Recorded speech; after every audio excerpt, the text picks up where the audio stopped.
ஆண்டவராகிய இயேசு கிறிஸ்துவின் நாமத்தினாலே இந்த வெள்ளிக்கிழமை அன்று இந்த குட் ஃப்ரைடே சர்வீஸில் உங்கள் அனைவரையும் திருச்சபையிலையும் இன்னும் ஆன்லைன் மூலமாகவும் சந்திப்பதிலே நான் மிகவும் மகிழ்ச்சி அடைகிறேன். கர்த்தர் நல்லவர். ஆண்டவராகிய இயேசு கிறிஸ்து 2000 ஆண்டுகளுக்கு முன்பாக கல்வாரி சிலுவையிலே நமக்காக அவர் மரித்தார். ஒரு உண்மையான ஒரு கிறிஸ்தவனுடைய வாழ்க்கையிலே கற்றுக்கொள்ள வேண்டிய சகல பாடங்களும் சிலுவையிலே இருக்கிறது. ஆண்டவர் இந்த உலகத்தில் 33.5 வருடம் வாழ்ந்து அவர் 3.5 வருடம் இந்த ஊழியத்திலே இந்த உலகத்திலே அவருடைய கனமான ஊழியத்தை அவர் செய்தார். அந்த 3.5 வருடத்தினுடைய அந்த கடைசி வாரம் ரொம்ப விசேஷமான வாரம். அதுவும் அந்த வெள்ளி சனி ஞாயிறு ஆகிய 3 நாட்கள் ரொம்ப ஸ்பெஷலான டே. இந்த சிலுவையை எல்லாரும் வருஷா வருஷம் good Friday service, Easter service அப்படின்னு ஒருவேளை நம்ம அப்படியே கொண்டாடிட்டு அப்படியே போனாலும் இதற்கு உள்ளே நிறைய அர்த்தங்கள் அடங்கி இருக்கிறது. ஒரு மனுஷன் தாழ்மையாக இருக்க வேண்டும் என்கிறதை சிலுவை நமக்கு போதிக்கிறது. ஒரு மனிதன் எவ்வளவு அமைதியாக இருக்கணும் அப்படின்றத சிலுவை போதிக்கிறது. சிலுவை நம்முடைய கேரக்டர் மட்டும் இல்லாமல் நம்முடைய எதிர்காலத்தினுடைய நோக்கம், அந்த தரிசனம், இது எல்லாவற்றையும் எந்த ஒரு தேவனுடைய பிள்ளை சிலுவையினுடைய அன்பை அவர்கள் பார்க்கிறார்களோ, சிலுவையை யார் ரசிக்கிறார்களோ, சிலுவையினுடைய கீழே யார் போய் ரொம்ப நேரம் உட்கார்றாங்களோ அவங்களுடைய வாழ்க்கையில் பெரிய மாற்றங்கள் உண்டாகும். ஒரு தேவனுடைய பிள்ளை ரட்சிக்கப்பட்டேன் அப்படின்னு சொல்கிறவங்க முதல்ல எங்கே அவங்கள ஆண்டவர் தொடணும்னா சிலுவைக்கு கீழே தான் ஆண்டவர் அவங்கள தொடணும். சிலுவைக்கு கீழே இருக்கிற ஒரு பெரிய அரவணைப்பு. வேதம் சொல்கிறது, சிலுவையை பற்றிய உபதேசம் கெட்டு போகிறவர்களுக்கு பைத்தியமாக இருக்கிறது, ரட்சிக்கப்படுகிற நமக்கோ அது தேவ பலனா இருக்கிறது. அப்போ இந்த சிலுவையை பற்றிய உபதேசத்தை ஆண்டவருடைய பிள்ளைகள் கண்டிப்பாக அறிந்து வைத்திருக்க வேண்டும். ஒவ்வொன்றுக்கும் ஒவ்வொரு உபதேசம் இருக்கிறது. திருமணத்திற்கு ஒரு உபதேசம் இருக்கிறது, ரட்சிப்புக்கு ஒரு உபதேசம் இருக்கிறது, சபைக்கென்று ஒரு உபதேசம் இருக்கிறது, பரலோக ராஜ்யத்தினுடைய காரியத்திற்கென்று உபதேசம் இருக்கிறது. அதே போல மிக முக்கியமான உபதேசம் எங்கே அப்படி இருக்குன்னா சிலுவைக்கு கீழே தான் இருக்குது. நானும் வேதாகம கல்லூரியிலே படித்திருக்கிறேன். இந்த வேதாகம கல்லூரியிலே படிக்கும்போதும் அதுக்கு முன்னாடியும் ஊழியத்தில் ஆண்டவருக்காக வல்லமையாய் செயல்பட்டு அவருடைய அன்பை அதிகமாய் தியானித்து பெரிய ஊழியத்தை தியாகத்தோடு செய்கிற நிறைய பேர் அவங்க எங்கே உட்கார்ந்துருக்குறாங்க அப்படின்னு சொன்னால் சிலுவையின் கீழே. சிலருக்கு எவ்வளோ அவங்கள திட்டுனாலும் அவங்களுக்கு கோபம் வராது, அவங்க சகிப்பார்கள். இதெல்லாம் எங்கேருந்து அவங்களுக்கு உண்டானது அப்படின்னு சொன்னால் ஆண்டவருடைய சிலுவைக்கு கீழ் இருந்து தான் அதெல்லாம் பெற்றுக்கொண்டது. அதனால் நம்முடைய வாழ்க்கையில் ஒவ்வொரு நாளும் வேதம் சொல்லுகிறது, என்னை ஒருவன் பின்பற்றி வர விரும்பினால் தன்னைத்தானே வெறுத்து தன்னுடைய சிலுவையை எடுத்துக்கொண்டு, அப்போது டெய்லி ஒரு தேவனுடைய பிள்ளை ஒரு நாள் சிலுவையை சுமக்கணும் அப்படின்னு பைபிள் சொல்லலை. என்ன பண்ணணும் அப்படின்னு சொன்னால் இந்த டெய்லி தினம் தினம் நம்முடைய சிலுவையை சுமக்கணும்னு ஆண்டவர் கர்த்தர் சொல்லியிருக்கிறார். டெய்லி சுமக்கணும், அந்த சிலுவையினுடைய அன்பை சுமக்கணும். அப்போது நம்முடைய தோள்களிலே ஒன்று இருக்கிறதை ஆண்டவருடைய பிள்ளைகள் மறக்கக்கூடாது. தினமும் அந்த சிலுவையை யாரெல்லாம் கொண்டாடுகிறார்களோ, யாரெல்லாம் தியானிக்கிறார்களோ அவருடைய ஆவிக்குரிய வாழ்க்கை தடுமாறாமல் இருக்கும். சில நேரங்களிலே நம்முடைய பதில் இருக்கு பாருங்களேன், நம்முடைய பதில் அது கூட பெரிய ஆபத்துகளை உண்டு பண்ணும். சில இடங்களெல்லாம் ஆண்டவருடைய பிள்ளைகள் மௌனமாக இருக்க வேண்டிய நேரத்திலே மௌனமாக தான் இருக்கணும். நிறைய இடங்களெல்லாம் ஆண்டவரை கொண்டு போய் நிற்க வச்சு, நீ யூதருடைய ராஜாவா எங்களுக்கு சொல்லு அப்படின்னு அவரை வேதனைப்படுத்தினாங்க, சித்திரவதைப்படுத்தினாங்க. நிறைய வார்த்தைகளை பொதுவாக நம்மளை நெருக்கும்போது, ஒரு பிரச்சனைன்னு ஒன்று வரும்போது நம்ம நிறைய பேசுவோம். இஸ்ரவேல் ஜனங்களை குறித்து வேதத்தில் வாசி பாருங்க, எப்பெல்லாம் அவர்களுக்கு நெருக்கம் வருகிறதோ அப்பொழுதெல்லாம் அவர்கள் முறுமுறுத்தார்கள் என்று வேதம் சொல்கிறது. நிறைய பேசினாங்க, நிறைய திட்டுனாங்க, நிறைய ஆண்டவரை பற்றி நிறைய குறை சொன்னாங்க. ஆனால் ஆண்டவராகிய இயேசு கிறிஸ்து சிலுவையிலே நமக்கு காண்பித்த ஒரு பெரிய உபதேசம் என்ன அப்படின்னு சொன்னால், அத்தனை சித்திரவதை பண்ணினதுக்கு அப்புறமும் அவர் எப்படி இருந்தார்னா அவர் அமைதியாக இருந்தார். பிலாத்துவுக்கு முன்பாக அவர் அமைதியாக இருந்தார், ஏரோதுக்கு முன்பாக அவர் அமைதியாக இருந்தார். அவருடைய சிலுவையிலே அவ்வளோ பெரிய மகா பெரிய தெய்வம் 7 வார்த்தைகளை தான் ஆண்டவர் பேசினார். அந்த 7 வார்த்தைகளிலேயும் இந்த உலகத்தினுடைய முழு சரித்திரமே அடங்கி இருக்கிறது. அதனால் எந்த ஒரு தேவனுடைய பிள்ளைகளும் இந்த ஒரு நாள் அல்ல, குட் ஃப்ரைடே அன்னைக்கு 4 சிலுவையை நம்ம பார்க்கறதுனால, அந்த சிலுவை காட்சியை பார்க்கறதுனால நம்முடைய வாழ்க்கை சிறைப்படைந்து விடாது. நீங்கள் எங்கே போகணும் அப்படின்னு சொன்னால் சிலுவைக்கு கீழே போய் உட்காந்து சிலுவையை தியானிக்கிற ஒரு கிருபையை நீங்கள் பெற்றுக்கொள்ளணும். சிலுவையில் ஆண்டவர் அடிக்கப்பட்டது உங்களுக்கு முன்பாக வந்து நிற்கணும். உண்மையான பாவத்தினுடைய, நம்முடைய பாவம் மன்னிக்கப்பட்டதனுடைய அர்த்தம், நம்ம மனம் கசந்து அழுகிறதனுடைய அர்த்தம் எங்கே பார்க்கும்போது ஆரம்பிக்கும் அப்படின்னு சொன்னால் சிலுவை. ஒரு வாலிப தம்பி, வாலிப தங்கச்சி, நீங்கள் கண்டிப்பாக இந்த சிலுவை பாடல்கள் நிறைய பாடணும். அதே நேரத்தில் சிலுவையை குறித்து நீங்கள் தியானிக்கணும். ஆண்டவரே, எனக்காக இவ்வளோ நீங்கள் பாடுபட்டீங்களே, ஏன் ஒருத்தனுக்காக இவ்வளோ பாடுபட்டீங்களே, நாங்கள் தூரமாக இருந்தோம், காணி ஆட்சிக்கு புறம்பாக இருந்தோம், அக்கிரமக்காரர்களைப் போல இருந்தோம், நாங்கள் தவறு செய்தோம், ஆனால் எங்களுக்காக இவ்வளோ நீங்கள் பாடுபட்டீங்களேன்னு நீங்கள் என்னைக்கு உணர்கிறீர்களோ அன்னைக்கு தான் பாவத்தை செய்யக்கூடாது என்கிற ஒரு எண்ணமும் அப்போ தான் நமக்குள்ளே உண்டாகும். அதனால் எல்லாருமே இன்றைக்கு துவக்கமாக நம்ம அதை நினைப்போம். இன்றைக்கி சிலுவை தியான இந்த கூட்டத்தில் இந்த குட் ஃப்ரைடே அன்னைக்கு நம்ம எல்லாரும் ஸ்டார்ட் பண்ண போகிறோம். எது அப்படின்னா, அவருடைய சிலுவையினுடைய மேன்மையை அறிந்து கொள்ளும்படியாக. ஆமென் சொல்லுங்கள். இந்த சிலுவை உங்களை மிக அழகாய் ஆறுதல் படுத்தும். இந்த சிலுவை உங்களை உயர்த்தும். எத்தனை பேர் ஆமோதிக்கிறீர்கள்? கைகளை அசைத்து ஒரு ஹல்லேலூயா சொல்லலாம். ஸோ 7 சிலுவையிலே ஆண்டவர் பேசின 7 வார்த்தைகள் எல்லா திருச்சபைகளிலும் இந்த 7 வார்த்தைகளை இன்றைக்கு பிரசங்கம் பண்ணி கொண்டிருப்பார்கள், பிரசங்கம் பண்ணுவார்கள். நம்முடைய திருச்சபையிலேருந்து கூட நிறைய பேர் சில திருச்சபைகளுக்கு அவர்கள் அந்த 7 வார்த்தையை பேசும்படியாக அழைக்கப்பட்டு அவங்க போயிருக்காங்க. கர்த்தர் அவங்களை ஆசீர்வதிப்பார். கர்த்தர் அவங்களை பயன்படுத்துகிறதற்காக நான் அவர்களுக்காக ஜெபம் பண்ணுறேன். ஸோ இந்த எல்லா மோஸ்ட்லி இருக்கிற நிறைய திருச்சபைகளிலே ஆண்டவராகிய இயேசு கிறிஸ்து கல்வாரி சிலுவையிலே பேசின அந்த 7 வார்த்தைகளை ரொம்ப அழகாக முக்கியத்துவப்படுத்தி அந்த வார்த்தையினுடைய அர்த்தங்களை பிரசங்கம் பண்ணுவார்கள். இன்றைக்கு நானும் நேற்றைக்கு இரவிலே கர்த்தருடைய சமூகத்திலே காத்திருந்த போது அந்த 7 வார்த்தையிலே ஆண்டவர் பேசின வார்த்தை உங்களோடு வேகமாய் பேசி உங்களுக்காக ஜெபிக்க ஆசைப்படுகிறேன். வாசிக்கலாம். லூக்கா எழுதின சுவிசேஷம் 23ஆம் அதிகாரத்தினுடைய 34வது வசனத்தை வாசிக்க போகிறோம். லூக்கா எழுதின சுவிசேஷம் 23ஆம் அதிகாரத்தினுடைய 34வது வசனம். அப்பொழுது இயேசு, பிதாவே, இவர்களுக்கு மன்னியும், தாங்கள் செய்கிறது இன்னதென்று அறியாதிருக்கிறார்களே என்றார். அவருடைய வஸ்திரங்களை அவர்கள் பங்கிட்டு சீட்டு போட்டார்கள். இன்னொரு விஷயம் கூட வாசிக்கலாம். அப்பொழுது இயேசு, பிதாவே, இவர்களுக்கு மன்னியும், நாங்கள் செய்கிறது இன்னதென்று அறியாதிருக்கிறார்களே என்றார். ஆண்டவராகிய இயேசு கிறிஸ்து இந்த உலகத்திலே வாழ்ந்து அவருடைய 33.5 வருட அந்த ஓட்டத்தை கர்த்தர் முடிக்கும் போது இந்த உலகத்திலே பலவிதமான நிகழ்வுகள் நடக்கிறது. ஆண்டவராகிய இயேசு கிறிஸ்து அவர் அவரை கள்ளனை பிடிக்கிறது போல பிடித்தார்கள். ஆனால் அவர் வல்லமை அற்றவர் அல்ல, அவர் வல்லமை உள்ளவர். வேதம் சொல்லுகிறது, அவரை பிடிக்க போனவர்கள் முதலாவது அவருடைய சரீரத்தை தொடும்போது அவர்கள் கீழே விழுந்து விட்டார்கள். அவருடைய வல்லமைக்கு முன்பாக அவர்களாலே நிற்க முடியவில்லை. ஏன்? ஆண்டவர் வேற ஏதாவது செஞ்சிருக்கலாமே, ஆண்டவர் வேற மாதிரி நம்மை ரட்சித்திருக்கலாமே, இப்படி பல மனிதர்களுக்கு கேள்வி எழும்பலாம். ஆனால் வேதம் சொல்லுகிறது, ரத்தம் சிந்துதல் இல்லாமல் பாவ மன்னிப்பு இல்லை. ஆண்டவர் இந்த முழு உலகத்தினுடைய பாவத்தை மன்னிப்பதற்கு ஆண்டவர் ஒவ்வொரு காலகட்டத்திலையும் ஒவ்வொருவரை கர்த்தர் எழுப்பினார். ஆசாரியர்களை கர்த்தர் எழுப்பினார், கர்த்தர் தீர்க்கதரிசிகளை எழுப்பினார். ஆனால் இவை எல்லாவற்றிலையும் ஜனங்கள் கீழ்ப்படியாமல் ஆண்டவரே இந்த உலகத்திற்கு தன்னுடைய முழு ரத்தத்தையும் கர்த்தர் சிந்தி நமக்கு ஒரு பெரிய ரட்சிப்பை ஆண்டவர் தந்தார். அப்பொழுது இந்த உலக வாழ்க்கையை ஆண்டவர் முடித்து அவர் போகும்போது அந்த சிலுவையிலே ஆண்டவர் பல இடங்களிலே அவரை திருப்பி கேள்விகளை கேட்டார்கள். இல்லை, நீ சொல்லு, நான் உன்னை விடுதலையாக்க வேண்டும். இவங்கெல்லாம் இப்படி சொல்லுகிற குற்றப்பழி உண்மையானதா? இவர்கள் சரியாதான் சொல்லுகிறார்களா?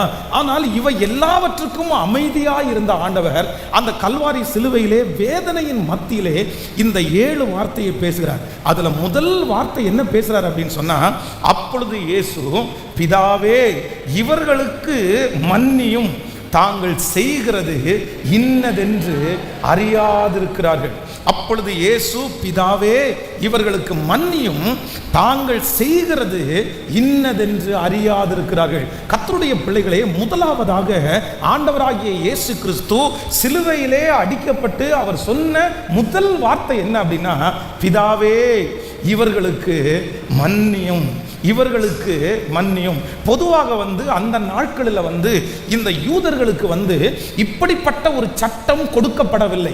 நீங்க நல்லா கவனிச்சுங்க. நீங்க பழைய ஏற்பாட்டில் நீங்க வாசித்து பார்ப்பீர்களே, ஆனால் அங்கே கண்ணுக்கு கண், பல்லுக்கு பல். அப்படின்னா யாராவது ஒருத்தர் கண்ணை பிடுங்கிட்டாங்களா அவங்க கண்ணை பிடுங்கிடுவாங்க, அவங்க கையை வெட்டி எடுத்துட்டாங்களா அவங்களுடைய கைகள் வெட்டி எடுக்கப்படும், அவன் ஒருவனை கொன்று விட்டானா அவர்களை கொன்று விடுவார்கள். அடைக்கல பட்டணம் என்கிற ஒரு இடம் இருக்குது, அந்த இடத்துல போய் தஞ்சம் புகுந்து அந்த இடத்திலே வழக்கு விசாரித்து அது ஒரு பெரிய ப்ராசஸ். மற்றபடி அந்த ஜனங்கள் இதுவரையிலும் அறிந்திருக்கிறது என்ன அப்படின்னு சொன்னா, ஒரு மனுஷன் தப்பு பண்ணாங்க அப்படின்னு சொன்னா அவங்கள மன்னிக்க முடியாது. அவங்க என்ன தவறு செய்தார்களோ அந்த தவறுக்கு ஏற்ற தண்டனையை அவங்களுக்கு கொடுக்கணும். அதான் அன்னைக்கு இருந்த சட்டமா இருந்தது. நீங்க ஒரு வசனத்தை வாசிக்க முடியும். நீங்கள் மத்தேயுவின் சுவிசேஷம் 5வது அதிகாரத்தினுடைய 43வது வசனத்தை வாசிக்கலாமா? மத்தேயு எழுதின சுவிசேஷம் 5ஆம் அதிகாரம் 43வது வசனம், உனக்கு அடுத்தவனை சிநேகித்து உன் சத்துருவை, சொல்லுங்க, உன் சத்துருவை பகைப்பாயாக. எல்லாரும் கவனமாய் கவனிங்கள். முன்பு அந்த ஜனங்களுக்கு என்ன அப்படின்னு சொன்னா, உன் சத்துருவா இருந்தால் நேசிப்பாயாக அப்படின்ற வார்த்தை இல்லை, உன் சத்துருவா இருந்தால் அவனை பகைப்பாயாக. அப்படிப்பட்ட ஒரு எண்ணம் தான் இருக்குது அவனுக்குள்ள. இன்னொன்று வசனத்தை வாசிக்கலாம். 137ஆம் சங்கீதம் 9வது வசனத்தை வாசிக்கலாமா?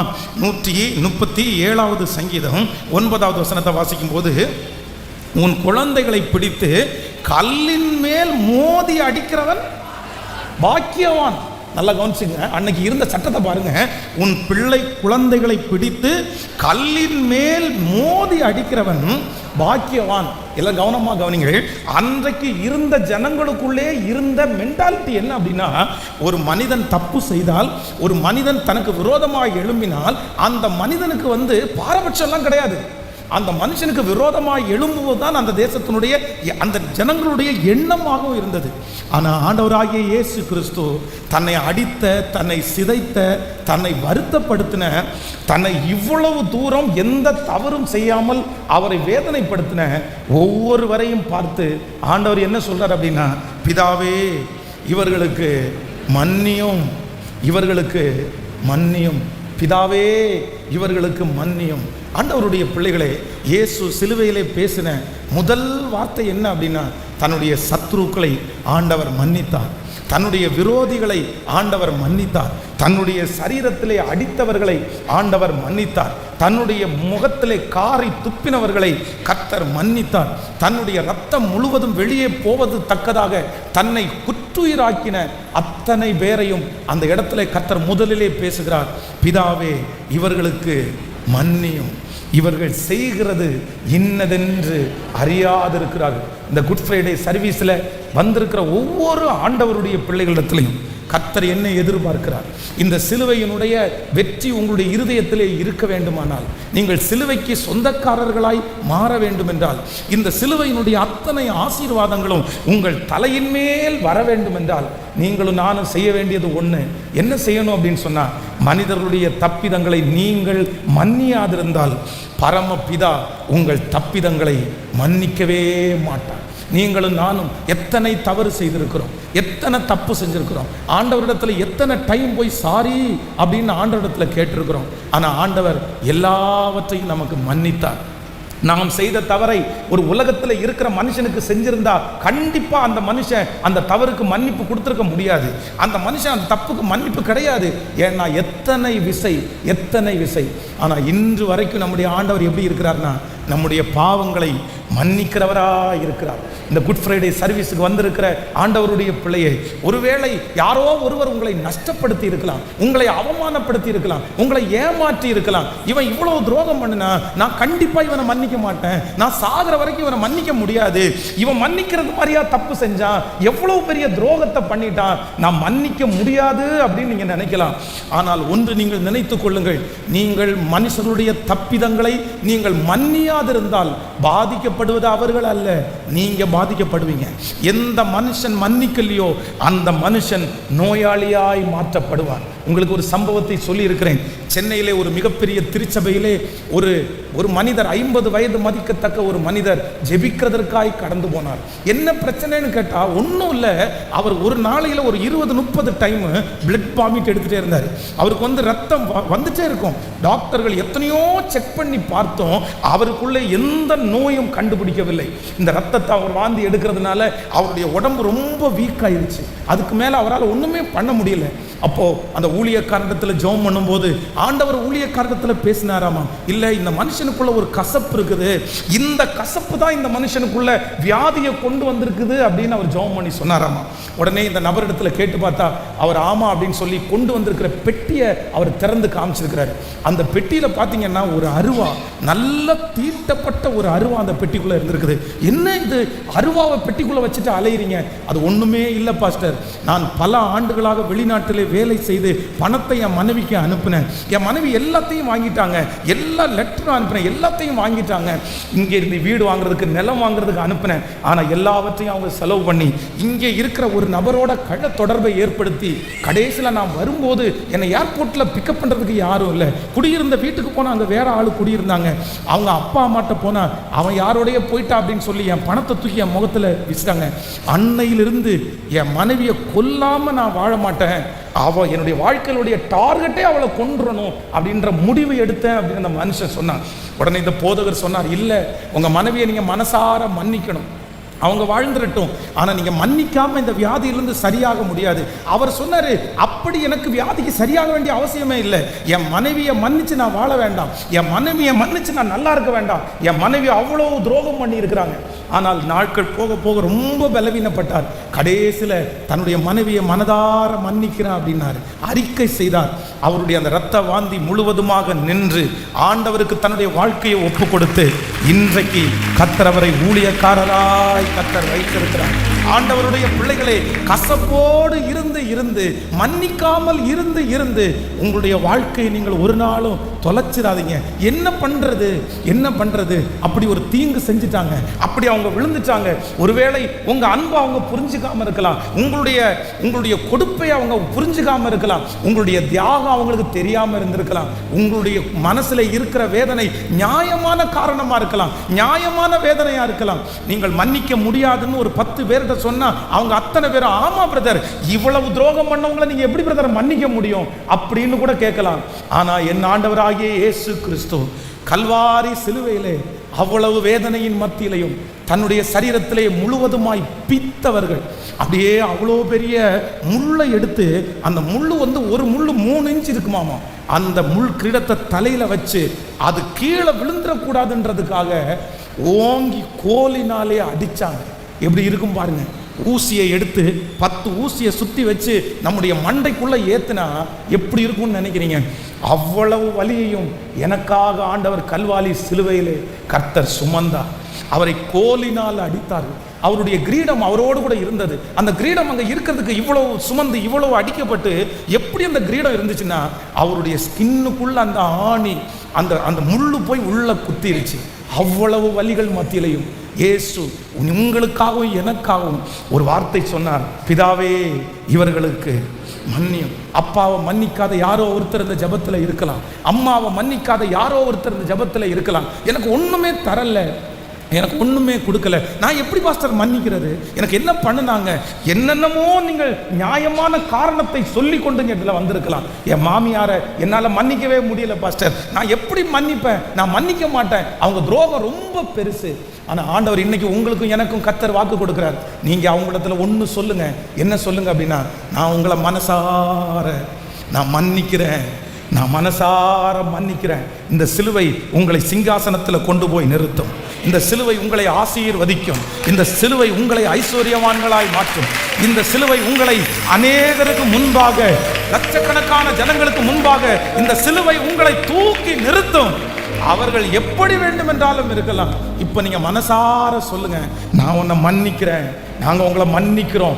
ஒருவேளை இந்த குட் ஃப்ரைடே ஆராதனை முடிச்சு உங்களால் அவர்களிடத்தில் பேச முடியுமானால், நேரடியாக அவர்களை போய் சந்திக்க முடியுமானால், ஒரே ஒரு வார்த்தை நீங்க என்ன சொல்லுங்க அப்படின்னா, இயேசு இன்னைக்கு என் கூட பேசினார் பிரதர், சிஸ்டர், இயேசு இன்னைக்கு என் கூட பேசினாரு, நான் என்ன பண்றேன் அப்படின்னா மனசார நான் மன்னிக்கிறேன், நான் மனசார மன்னிக்கிறேன். நீங்க மன்னிக்காம அடுத்து ஒருவேளை கர்த்தருடைய வருகை தாமதிச்சு அடுத்த குட் ஃப்ரைடேக்கு நீங்க வந்துட்டீங்க அப்படின்னு சொன்னா, ஆண்டவர் உங்களுடைய நிறைய காரியத்தை கர்த்தர் மன்னிக்க மாட்டார். ஆண்டவருடைய மன்னிப்பை நீங்க வாங்கல அப்படின்னா அந்த ஆசீர்வாதம் உங்களுக்கு வராது. அதனால கர்த்தர் வாக்கு கொடுக்கிறார், நான் எல்லாரையும் மன்னிக்கிறேன். கைகளை உயர்த்தி சொல்லுங்க பார்க்கலாம், நான் மனசார மன்னிக்கிறேன்.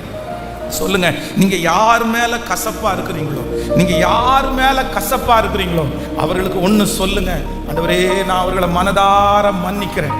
சொல்லுங்க, நிறைய பேர் சத்தத்தை உயர்த்தி அல்லேலூயா நான் மன்னிக்கிறேன் ஆண்டவரே, நீர் மன்னிக்கிறதில் தயை பெருத்த கர்த்தர், அந்த மன்னிக்கிற இருதயம் எனக்கு வரட்டும் ஆண்டவரே.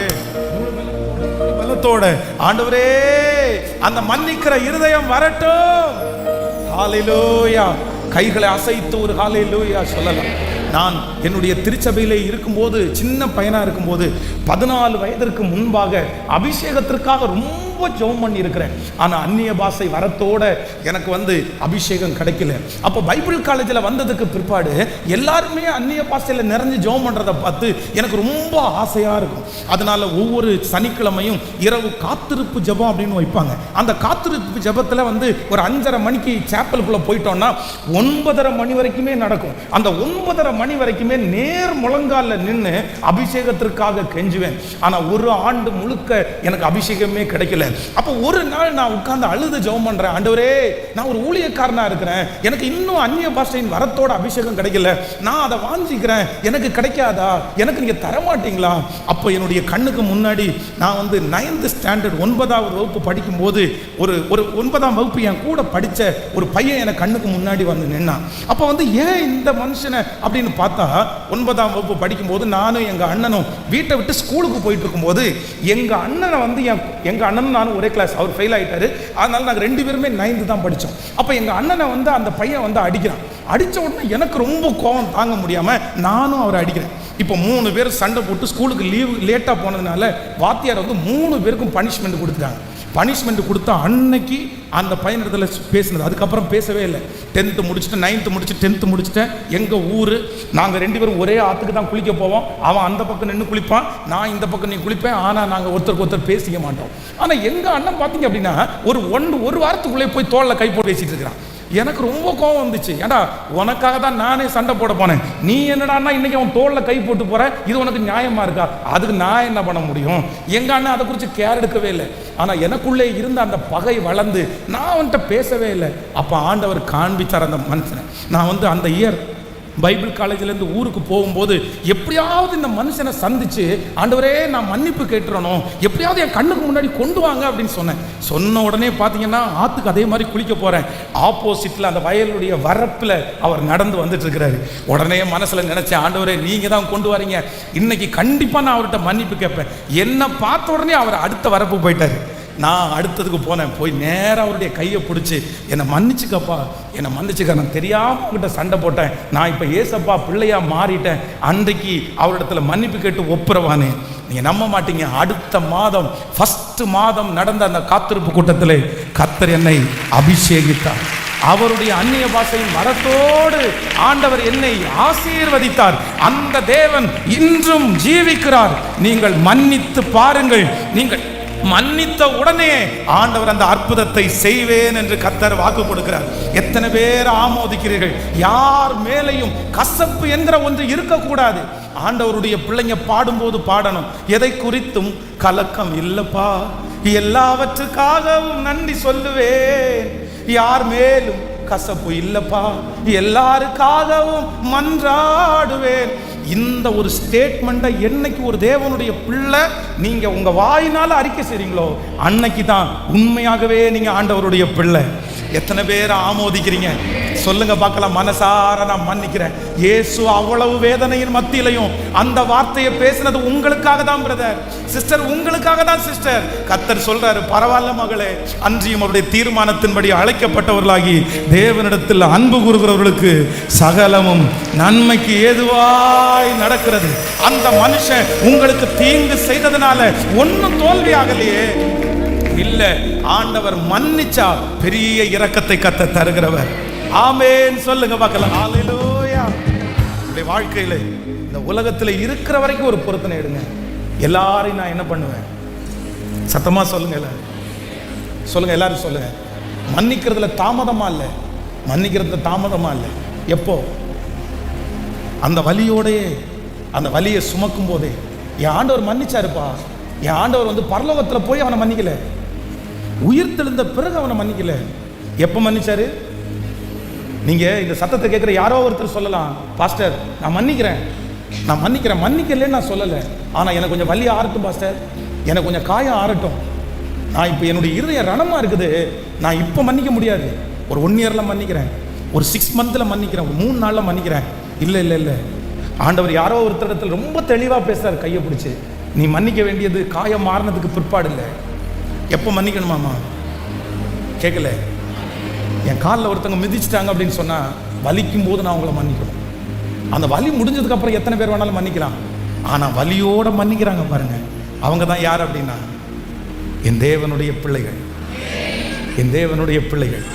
ஸோ நம்பர் 1, முதலாவதாக ஆண்டவராகிய இயேசு கிறிஸ்து கல்வாரி சிலுவையிலே பேசின முதல் வார்த்தை, பிதாவே இவர்களுக்கு மன்னியும், இவர்கள் செய்கிறது இன்னதென்று.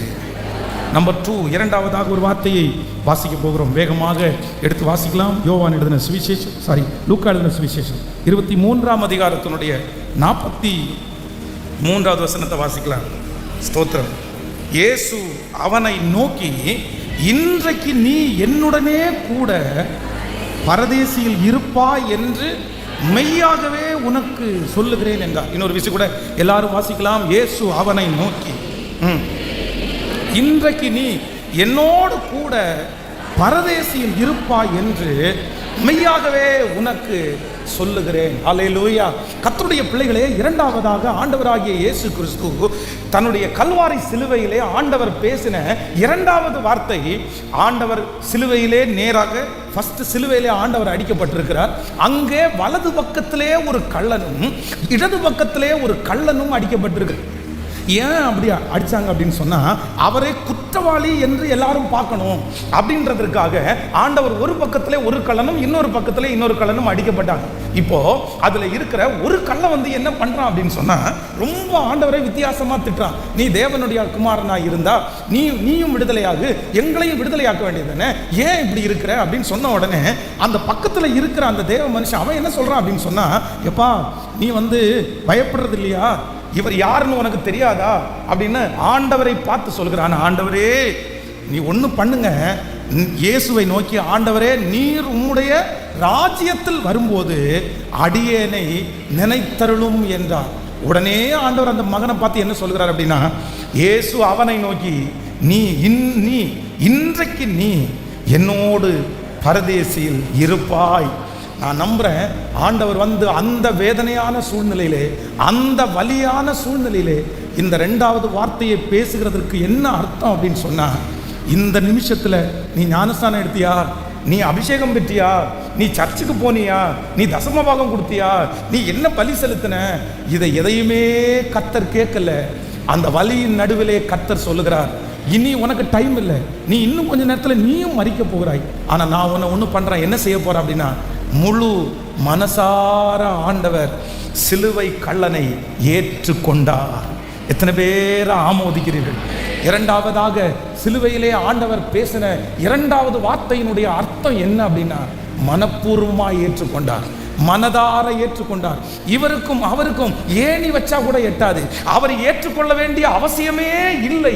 ஆனால் என்னுடைய ஆண்டவர் சிலுவை கள்ளனை அந்த இடத்துல சொல்கிறார், இன்று நீ என்னோடு கூட பரதேசியில் இருப்பாய். இந்த சத்தத்தை கேட்கிற ஆண்டவருடைய பிள்ளைகளை, ஆண்டவருடைய சிலுவையினுடைய இரண்டாவது வார்த்தை அந்த சிலுவை கள்ளனை ஏற்றுக்கொள்ள பண்ணிட்டு, நான் எல்லாத்தையும் மறந்துடுறேன்ப்பா, நான் எல்லாத்தையும் விட்டுறேன்ப்பா, நீ என் கூட இருப்ப, நீ என் கூட இருப்ப. ஆண்டவர் சொல்லலாம், நீ ஜெபித்தபடியே என்னைக்கு நான் வருவேனோ, என்னைக்கு நான் உன்னை அழைப்பேனோ அன்னைக்கு நான் உன்னை கூட்டிட்டு போறேன்னு கர்த்தர் சொல்லல. ஆண்டவர் என்ன பண்ணார் அப்படின்னா, மனசார ஏற்றுக்கொண்டார். இன்று கர்த்தருடைய பிள்ளைகளாகிய உங்களுக்கும் எனக்கும் தேவையான இரண்டாவது ஆசீர்வாதம் என்ன அப்படின்னா, ஒப்பு கொடுத்தல் என்ன அப்படின்னா, நீங்க மனசார ஏற்றுக்கொள்ளுகிறீர்களா? நிறைய பேர் திருமணமாகி 15 வருஷம் கூட தன்னுடைய கணவனாரை இன்னும் ஏற்றுக்கல, தன்னுடைய மனைவியை இன்னும் ஏற்றுக்கல. எனக்கு ஒன்று பிடிக்கல, எனக்கு ஒன்று சுத்தமாக பிடிக்கல, என்னால் ஏற்றுக்கவே முடியாது, நான் நினச்சது மாதிரி நீ அழகா இல்லை, நீ நினச்சது மாதிரி நான் டேலண்டா இல்லை, நான் எப்படி உன்னை ஏற்றுக்குவேன்? ஆண்டவருடைய பிள்ளைகளே, ஒன்று நீங்கள் நினைத்து கொள்ளுங்கள், ஆண்டவர் உங்களுக்கு கொடுத்த மனைவி, ஆண்டவர் உங்களுக்கு கொடுத்த கணவனை எந்த ஒரு கணவன் மனைவி உண்மையாய் ஏற்றுக்கொள்ளாமல் இருக்கிறீர்களோ அவர்களுக்கு ஆண்டவர் துணை நிற்கவே மாட்டார். என்னுடைய ஆண்டவர் என்ன வாக்கு கொடுக்கிறார் அப்படின்னா, எனக்குள்ள ஒன்று வேணும், நன்மையானாலும் தீமையானாலும் துன்பமானாலும் எனக்கு ஏற்றுக்கொள்ளக்கூடிய ஒரு மெரிய பக்குவத்தை கர்த்தர் தருவதற்கு வல்லவராக இருக்கிறார். கைகளை எல்லாரும் உயர்த்தி ஆண்டவரிடத்தில் சொல்லுங்க, ஆண்டவரே எனக்கு ஒரு கிருபையை தருவீராக. இந்த சூழ்நிலையை சொல்லுங்க, இந்த சூழ்நிலையை ஆண்டவரே நீர் ஏற்றுக்கொள்ளக்கூடிய மனப்பக்குவத்தை கர்த்தர் தருவீராக ஆண்டவரே, தருவீராக ஆண்டவரே. ஆமேன். ஆண்டவருடைய பிள்ளைகளே, இந்த இடத்துல இந்த சிலுவை கள்ளனை ஆண்டவர் ஏற்றுக்கொள்வதற்கு ஒரு 3 காரியத்தை நேற்றைக்கு இரவிலே நான் தியானித்தேன். நம்பர் 1, முதலாவதாக நான் என்ன நினைக்கிறேன் அப்படின்னு சொன்னா, இந்த சிலுவை கள்ளன் 2 பேருக்குமே ஒரே போல தண்டனை கிடைக்கப்படுகிறது. அப்படின்னா இவனையும் சிலுவையில் அறைகிறாங்க, அவனையும் சிலுவையில் அறைகிறாங்க.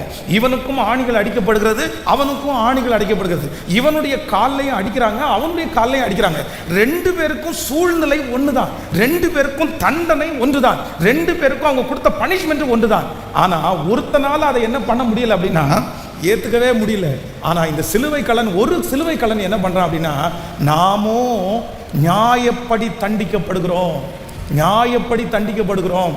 ஒரு தேவனுடைய பிள்ளையினுடைய வாழ்க்கையில ஆண்டவர் ஏதாவது ஒரு காரியத்திற்கு ஒரு தண்டனையின் பாதையிலே கர்த்தர் நடத்தும் போது நீங்க மனசார என்ன பண்ணணும் அப்படின்னா, ஏத்துக்கிற மனப்பான்மை வேணும். இஸ்ரவேல் ஜனங்களை வழி நடத்தும் போது இஸ்ரவேல் ஜனங்கள் நன்மையை ஏத்துக்கிட்டாங்க, காடையை ஏத்துக்கிட்டாங்க, செங்கடல் பிளக்கும் போது ஏத்துக்கிட்டாங்க, 10 வாதையை ஏத்துக்கிட்டாங்க. ஆனா அவர்களால வேற ஆசீர்வாத குறைவுகளை ஏற்றுக்கொள்ளவே முடியல. ஆண்டவர் கோபப்பட்டாரு. வேதம் சொல்லுகிறது, நன்மையும் ஏத்துக்கணும், தீமையும் ஏத்துக்கணும். யோபு சொல்லும்போது ரொம்ப அழகாய் சொல்லுகிறான், நான் முன்பாக போனாலும் அவர் இல்லைன்னாலும் நான் போகும் வழியை அவர் அறிவார். நான் உபத்திரவப்பட்டது எனக்கு நல்லது, ஆதலால் உம்முடைய பிரமாணங்களை கற்றுக்கொண்டேன். கர்த்தர் கொடுத்தார், கர்த்தர் எடுத்தார், கர்த்தருடைய நாமத்திற்கு ஸ்தோத்திரம். இவை அனைத்திலும் யோபு தன் உதடுகளினால் பாவம் செய்யவில்லை, இயேசுவை பற்றி குறை சொல்லவும் இல்லை. இந்த சத்தத்தை கேட்கிற யாரோ ஒருத்தருக்கு ஆண்டவர் எடுத்திருக்கலாம். ஆண்டவர் ஒருவேளை இன்றைக்கு உங்களை சிறுமையின் பாதையிலே நடத்தலாம், அவமானத்திலே ஆண்டவர் நடத்தலாம். நீங்க நிறைய பேர், ஆண்டவரே ஏன் என்னை இப்படி நடத்துறீங்க, என்னால ஏத்துக்கவே முடியலையே, என்ன நல்லா வச்சிருக்க வேண்டாமா இருந்துச்சு, ஒரு நல்லதை காமிச்சு இப்படி தீமையா நடத்துறீங்களே, என்ன நல்லா தானே வச்சீங்க, எத்தனை பேருக்கு நான் சாட்சி சொன்னேன், எத்தனை பேருக்கு முன்னாடி நான் நின்னேன், ஆனா இன்னைக்கு இந்த தண்டனையை என்னால ஏத்துக்க முடியல, இந்த சூழ்நிலையை என்னால ஏத்துக்க முடியல. ஆனால் கர்த்தர் 2வது வார்த்தையை கர்த்தர் சொல்லுகிறார், நீ ஏற்றுக்கொள்ளுவாய், ஆனால் உங்களுக்கு மிகுந்த பலன் உண்டாகும். ஹல்லேலூயா. நீங்க ஏற்றுக்கொள்ளுவீர்களே ஆனால் உங்களுக்கு உயர்வு உண்டாகும். ஓ ஹல்லேலூயா. மரணமானாலும் ஜீவனானாலும் கிறிஸ்துவின் அன்பை விட்டு என்னை பிரிப்பவன் யார்? உபத்திரவமோ, வியாகுலமோ, பசியோ, பட்டினியோ, நிர்வாணமோ, நாசமோசமோ, இவை அனைத்தும் கிறிஸ்துவின் அன்பை விட்டு என்னை நம்புறவங்க கரங்களை மேல தட்டி முழு பலத்தோடு இயேசுவே எனக்கு ஏற்றுக்கொள்ளக்கூடிய கிருபையை கர்த்தர் எனக்கு தருவீராக. ஃபாரின் மேலே நாடுகளில் எல்லாம் பார்த்தீங்க அப்படின்னு சொன்னால், இந்த கணவன் மனைவி 2 பேருக்கும் மிஸ் அண்டர்ஸ்டாண்டிங் வந்துருச்சுன்னா அவங்களுக்கு பெரிய ப்ரொசீஜர்லாம் ஒன்றும் பெருசாக இல்லை, ஒன்றும் இல்லை. ஆன்லைனில் இந்த சிஸ்டரோட என்னால் வாழ முடியல, இந்த பிரதரோட என்னால் வாழ முடியல அப்படின்ற காரணத்தை எவிடன்ஸோடு அவங்க சென்ட் பண்ணால் போதும், அவ்வளோதான். ஒரு சின்ன வெரிஃபிகேஷன் முடித்த உடனே அவங்களுக்கு உடனே டைவர்ஸ் நோட்டீஸ் வந்துடும். அந்த மாதிரி தான் ஃபாரினில் இருக்கும். அப்போது ஒரு தம்பதியினர் நடந்த சம்பவம், அந்த பெண்ணு வெளியில் போகும்போது ஒரு சின்ன ஃபயர் ஆக்சிடென்ட்டில் பார்த்தீங்க அப்படின்னா அவங்களுடைய முகம் முழுக்க கருகி போய் ரொம்ப அழகற்ற நிலைமையிலே மாற்றப்பட்டார்கள். 2 பேருமே இளம் வயது, 2 பேருமே திருமணமாகி கொஞ்ச நாள் தான் ஆகிறது. அவங்க முகம் ரொம்ப அசிங்கமாகி யாருமே பார்க்கக்கூடிய தோற்றத்துக்கு இல்லாமல் மாறிட்டாங்க. அப்போ நிறைய பேர் அவங்கள பார்த்து, சரி அந்த கணவனாரை பார்த்து, அந்த பொண்ணை இனி என்ன கல்யாணம் பண்ண வேண்டாம், நீங்கள் நல்ல ஒரு பொண்ணை கல்யாணம் பண்ணி நல்லா வாழுங்க, என்னமோ என்னுடைய வாழ்க்கையில் இந்த மாதிரி கடவுளை அனுமதிச்சாரு, சரி நீங்கள் உங்கள் லைனை பார்த்துக்க, நான் என்னுடைய வாழ்க்கையை பார்க்குறேன் அப்படின்னு அவங்களே சொன்ன போதிலும் கூட அந்த மேலை நாட்டிலே இருக்கிற அந்த வாலிபன் இல்லவே இல்லைப்பா, என்னுடைய அன்பு உன்னுடைய முகத்தை பார்த்தோ, உன்னுடைய கலரை பார்த்தோ அல்ல, உன்னுடைய இருதயத்தை பார்த்து தான் நான் அவனை நேசித்தேன். காலம் முழுதும் நான் தான் உனக்கு கணவனார், நீ தான் எனக்கு மனைவி, எத்தனை அழகிகளை நான் பார்த்தாலும் உன் இருதயத்தை நான் பார்க்குறேன் அப்படின்னு சொல்லி தன்னுடைய மனைவியை ஏற்றுக்கொண்டு அந்த மனைவியோடு கூட சந்தோஷமாய் வாழ்கிறார்கள். எத்தனை பேர் உலகத்தில் எத்தனை பேர் உலகத்தில் நேற்றைக்கு தினத்திலே ஒரு குடிகார தகப்பனார் இந்த இடத்துல வந்தார். அவங்க 2 பிள்ளைகளும் ரொம்ப குட்டி பிள்ளைங்க, 4th ஸ்டாண்டர்ட் படிப்பாங்க. அவங்க 2 பேர் வந்து எனக்கு முன்னாடி நின்று, பாஸ்டர் எங்கள் அப்பாவுக்காக ஜெபம் பண்ணுங்க அப்படின்னாங்க. உங்கள் அப்பாவுக்காக எதுக்கு ஜெபம் பண்ணணும்னா, எங்கள் அப்பா ரொம்ப குடிக்கிறாரு பாஸ்டர், ஜெபம் பண்ணுங்க. உடனே எங்கள் அப்பா ஞாபகம் வந்துச்சு, ஒரு குடிகாரனுடைய குடும்பம் எப்படி இருக்கும்னு எனக்கு தெரியும். அந்த பிள்ளைக்காக ரொம்ப வருத்தத்தோடு ஜெபம் பண்ணேன். இல்லைப்பா, கண்டிப்பாக ஏசப்பா அற்புதம் செய்வார். கொஞ்ச நேரத்தில் பார்த்தீங்கன்னா அவங்களுடைய தகப்பனார் வந்தார். 2 பிள்ளைகளும் அவருடைய கை 2ஐயும் போட்டு அப்படியே நின்றுட்டு இருக்காங்க. அவருடைய மனைவி பக்கத்தில் நிற்கிறாங்க. அவங்க மனைவிக்கு அவர் மேலே ஒரு சின்ன வெறுப்பு கூட வரல. அவங்க மனைவிக்கு ஒரு வருத்தம் கூட அவர் மேலே இல்லை. அந்த அந்த அந்த சிஸ்டர் அப்படியே கண்ணீர் கொட்டுது. என்ன சொல்கிறாங்க அப்படின்னு சொன்னால், எப்படியாவது அவர் ரட்சிக்கப்பட்டால் போதும் பாஸ்டர், எப்படியாவது அவர் மாறிட்டா போதும் பாஸ்டர், எப்படியாவது மாற்றுங்களேன், எப்படியாவது மாறினா போதும். அவர் ரொம்ப நல்ல மனுஷன், அவர் குடிக்கிறத தவிர வேற ஒன்றுமே அவர்கிட்ட கெட்டது தான் பார்க்கல. அவர் குடிச்சிட்டாருன்னா தான் இப்படி ஆயிடுறாரு, வேலைக்கெல்லாம் போக மாட்டார், மற்றபடி எங்களை நல்லா பார்த்துக்கிட்டாரு பாஸ்டர், எப்படியாவது அவங்களை காப்பாற்றுங்களேன். தன்னுடைய கணவனாருடைய குடியின் நிமித்தமாய் எத்தனை அவமானம், ஃப்ரெண்ட்ஸ் மத்தியில் பிள்ளைகளுக்கு எத்தனை அவமானம். ஆனால் எனக்கு அப்பா வேண்டாம் அப்படின்னு அந்த குடும்பம் நினைக்கல.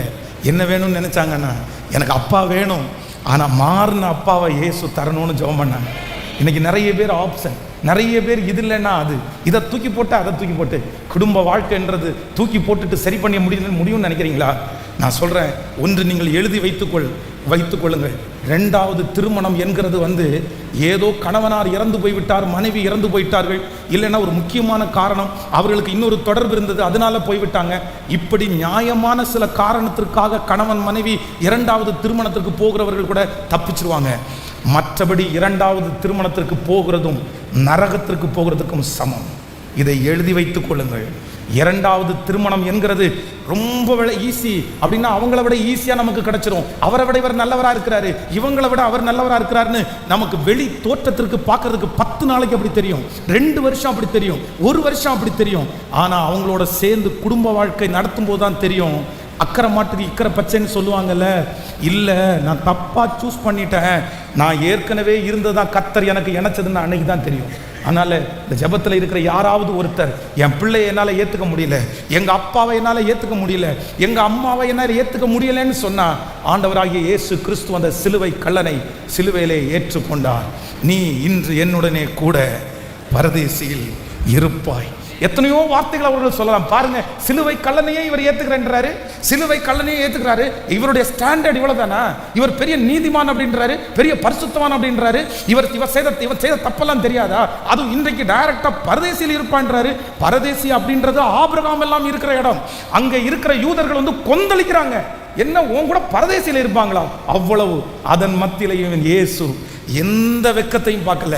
நான் உன்னை ஏத்துக்கிறேன்ப்பா, நீ திருடனா இருந்தாலும் கள்ளனா இருந்தாலும் நீ ரட்சிக்கப்பட்ட உடனே உன்னை ஏற்றுக்கொள்ளுகிறேன். அவ்வளவு நல்ல தேவன், அவ்வளவு நல்ல தேவன். பிரதர், நீங்களும் நானும் அழுக்கல கடந்தோம், சிஸ்டர் நீங்களும் நானும் அழுக்கல கடந்தோம். நம்மளை ஆண்டவர் வேண்டான்னு சொல்லவே இல்லை. நம்ம நிறைய பேர் ரத்தத்தில் கடந்தவங்க, நம்மளை நிறைய பேர் ஏத்துக்கவே இல்லைங்க. நான் நம்புறேன், என்னை யாருமே ஏத்துக்கல, என் குடும்பம் என்னை ஏத்துக்கல, என் சொந்தக்காரங்க என்னை ஏத்துக்கல, என்னுடைய டீச்சர் என்னை ஏத்துக்கல. நான் போற இடத்துல எல்லாம் ஒன்னே ஒண்ணு மட்டும் தான் பார்த்தேன், ரிஜெக்ஷன் மட்டும் தான் பார்த்தேன். என் கூட படிக்கிற பிள்ளைங்க என்னை ஏத்துக்கல, என் கூட இருக்கிற சகா மாணவர்கள் என்னை ஏத்துக்கல, என் வயசு இருக்கிறவங்க நிறைய பேர் என்னை ஏத்துக்கல. ஆனா வானத்தையும் பூமியையும் அண்ட சராசரையும் படைத்த இயேசு என்னை ஏத்துக்கிட்டாரு. இன்னைக்கு நான் ஜீவனோடு இருக்கிறதுக்கு காரணம் இயேசு என்னை ஏத்துக்கிட்டாரு. அவருடைய பிள்ளையா ஏத்துக்கிட்டாரு, அவருடைய உக்கிரானத்துவனா கர்த்தர் என்னை ஏத்துக்கிட்டாரு, அவருடைய ஊழியனா என்ன கர்த்தர் ஏத்துக்கிட்டாரு, அவருடைய பெரிய பொறுப்பாளியா ஆண்டவர் என்னை ஏத்துக்கிட்டாரு. எவ்வளோ பெரிய நல்ல தெய்வம், எவ்வளோ பெரிய நல்ல தெய்வம். இந்த சத்தத்தை கேட்கிற நிறைய பேர் நீங்க காணி ஆட்சிக்கு புறம்பே இருந்தீங்க.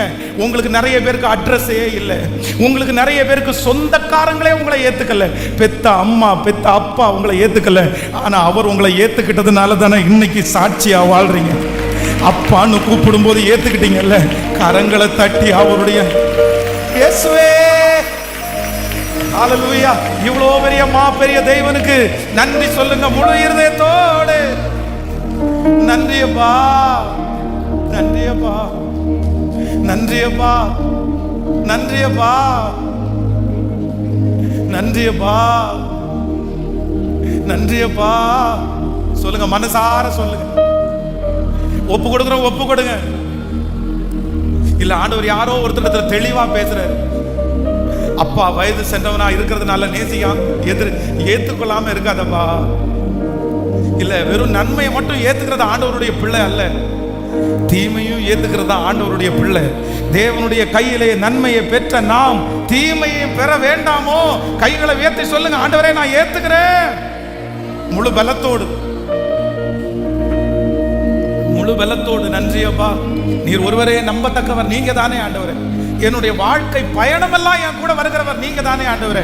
அந்தகார இருளில் இருந்து என்னை ஆச்சரியமான ஒளியிடத்திற்கு கொண்டு வந்து அவருடைய புண்ணியங்களை அறிவிக்கும்படி ராஜரிக கூட்டமாய் என்னை தெரிந்து கொண்டதற்காக நான் கைகளை அசைத்து ஆமென். நம்பர் 2, இரண்டாவதாக ஆண்டவராகிய இயேசு கிறிஸ்து சிலுவையிலே பேசின வார்த்தை, நீ இன்று என்னுடனே கூட பரதேசியில் இருப்பாய். எப்படி ஏத்துக்கணுமாமா சொல்லுங்க எல்லாரும், எப்படி ஏத்துக்கணும்? கேட்கல எல்லாரும் மனசார ஏத்துக்கணும், மனசார ஏத்துக்கணும். மனைவியை மனசார ஏத்துக்கணும், அம்மா அப்பாவை மனசார ஏத்துக்கணும். நான் வளரு இந்த ஊழியத்தில் வளர்ச்சியை பார்க்கறதுக்கு முன்னாடி எங்கள் அம்மா அப்பாவை தொட்டு பேசுனதில்லை, எங்கள் அம்மா அப்பாவை கட்டி பிடிச்சதும் இல்லை, எங்கள் அம்மா அப்பாவுடைய முத்தம் கொடுங்க அப்படின்னு கேட்டதும் இல்லை. ஆனால் வாலிப தம்பி தங்கச்சி ஒவ்வொருத்தருக்கும் சொல்கிறேன், என்றைக்கு ஆண்டவர் என்னை நம்ப ஆரம்பித்தாரோ, என்றைக்கு என்னுடைய படிகளை ஆண்டவர் உயர்த்துறார் அப்படின்ற மாதிரி நான் ஃபீல் பண்ணினோம். இன்றைக்கு எத்தனை கூட்டம் இருந்தாலும், எத்தனை மனிதர்கள் இருந்தாலும், பெரிய பெரிய ஆட்கள் இருந்தாலும், எங்கள் அப்பா ஒரு நல்ல செருப்பெல்லாம் போட்டுக்க மாட்டார். எங்கள் அம்மா அப்பாலாம் ரொம்ப பெருசாலாம் ட்ரெஸ் வாங்கி கொடுத்தா கூட அவங்களால கட்ட தெரியாது. எங்கள் அப்பா உன்னை கோட்டு வாங்கி கொடுத்தா போட்டுருவாரா? போட மாட்டார். அவர் ஒரு வேஷ்டி ஒரு சட்டை தான். ஆனால் உண்மையிலே சொல்கிற வாலிப தம்பி தங்கச்சி, இன்னைக்கு எங்கள் அம்மா அப்பாவை எந்த ரோட்டில் பார்த்தாலும் கட்டிப்பிடிச்சி அவங்கள்ட்டேருந்து ஒரு முத்தம் வாங்காமல் வரமாட்டேன் நான். ஏன் அப்படின்னா, என் பிள்ளை கொஞ்சம் வளர்ந்ததற்கு பிற்பாடு என் பிள்ளை என்கிட்ட டிஸ்டன்ஸ் கீப்பப் பண்ணுறானோன்னு எங்கள் அம்மா அப்பா நினச்சிடக்கூடாது அப்படின்றதுல நான் சரியாக இருக்கிறேன். என்னை சுற்றி இருக்கிறவங்க எத்தனை பேர் இருந்தாலும், எங்கள் அம்மா அப்பா ரொம்ப ஏஜான இருக்கிறனால, ரொம்ப கிராமத்தில் உள்ளவங்களா இருக்கிறனால பார்க்கக்கூடிய பெரிய தோற்றம் எல்லாம் அவங்களுக்கு இருக்காது, உண்மைதான். ஆனால் வெட்கப்பட்டதும் இல்லை. நான் ஒரு நாள் கூட எங்கள் அப்பாவை இப்போ கட்டி பிடிச்சதுக்கோ எங்கள் அம்மாவை கட்டி பிடிக்கிறதுக்கோ வெட்கப்பட்டதே இல்லை. ஆனால் சில பிள்ளைங்க பாருங்க, அப்பா கூட வந்தா போ, அம்மாவை போ, என் கூட வராத, நீ எதுக்கு இந்த மாதிரி ட்ரெஸ் போட்டு வந்த, நீ எதுக்கு இந்த மாதிரி பண்ணிட்டு வர, நீ அம்மான்னு சொல்றதுக்கு எனக்கு வெட்கமா இருக்குது, நீ அப்பான்னு சொல்றதுக்கு எனக்கு வெட்கமா இருக்குது, நீ மனைவின்னு சொல்றதுக்கு எனக்கு வெட்கமா இருக்குது, நீ என்ன கணவன், நீ கணவனார்னு சொல்றதுக்கு எனக்கு வெட்கமா இருக்குது.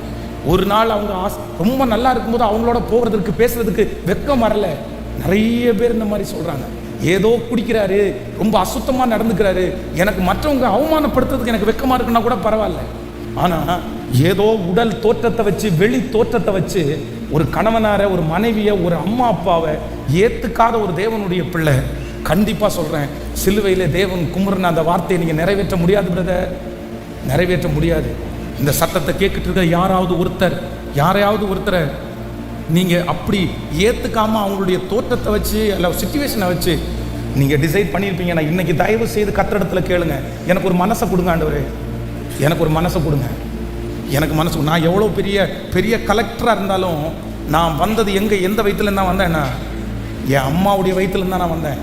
அவங்க தான் என்னை பெற்றெடுத்தாங்க, அவங்க தான் பால் ஊட்டி என்னை வளர்த்துனாங்க, அவங்க தான் எனக்கு கொடுத்தாங்க.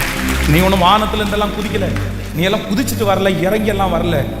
உங்களுக்குன்னு ஒரு அம்மா அப்பாவை தந்திருக்கிறாரு. சில பிள்ளைகள் கொஞ்சம் படிச்சுட்டாங்கன்னா போதும், கொஞ்சம் அழகு வந்தா போதும். இந்த அழகுக்காக உங்க அப்பா எவ்வளவு அலங்கோலமானா தெரியுமா? இந்த அழகுக்காக உங்க அம்மா எவ்வளவு அலங்கோலமானாங்க தெரியுமா? உன்னை படிக்க வைக்கிறதுக்காக உங்க அப்பா எவ்வளவு அலங்கோலமானாரு. நிறைய அப்பாங்க இன்னைக்கு அம்மாங்க தங்களுடைய இருதயத்துல இருக்கிற குமுறல்களை வெளியே சொல்றது இல்ல, என்ன கஷ்டப்படுறோம்னு சொல்றது இல்ல. உங்க அப்பா இன்னைக்கு உன் பாக்கெட்ல 1000 ரூபாய் வைக்கிறார் அப்படின்னா அந்த 1000 ரூபாய்க்கு எத்தனை பேச்சு வாங்க வேண்டியது இருக்கிறது, எத்தனை ஏச்சு வாங்கணும், எத்தனை பேர்கிட்ட கை கட்டி நிக்கணும் தெரியுமா?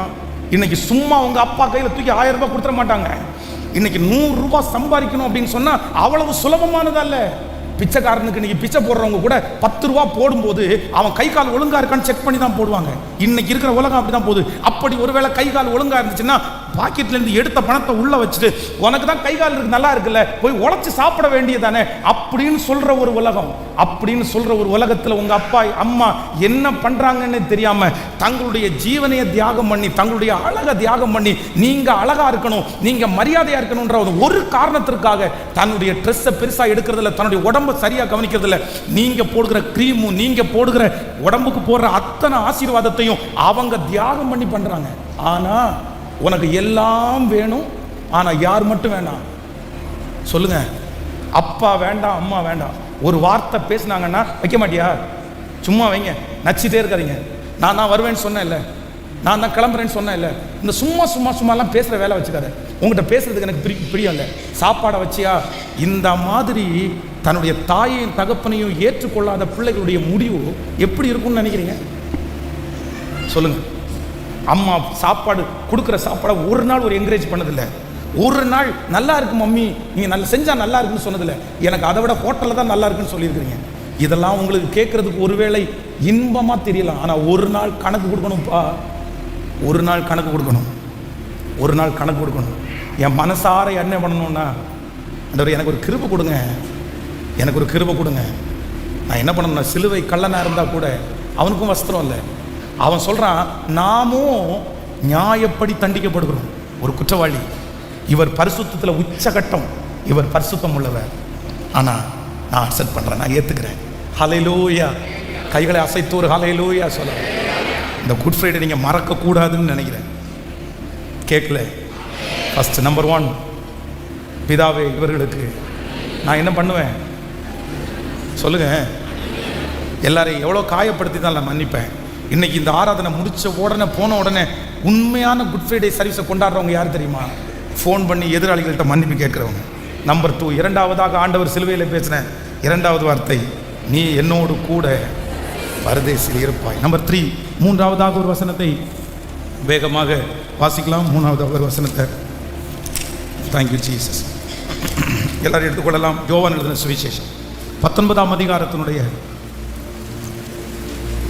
யோவான் எழுதின சுவிசேஷம் 19ஆம் அதிகாரம் 26, 27வது வசனத்தை வாசிக்கலாம்.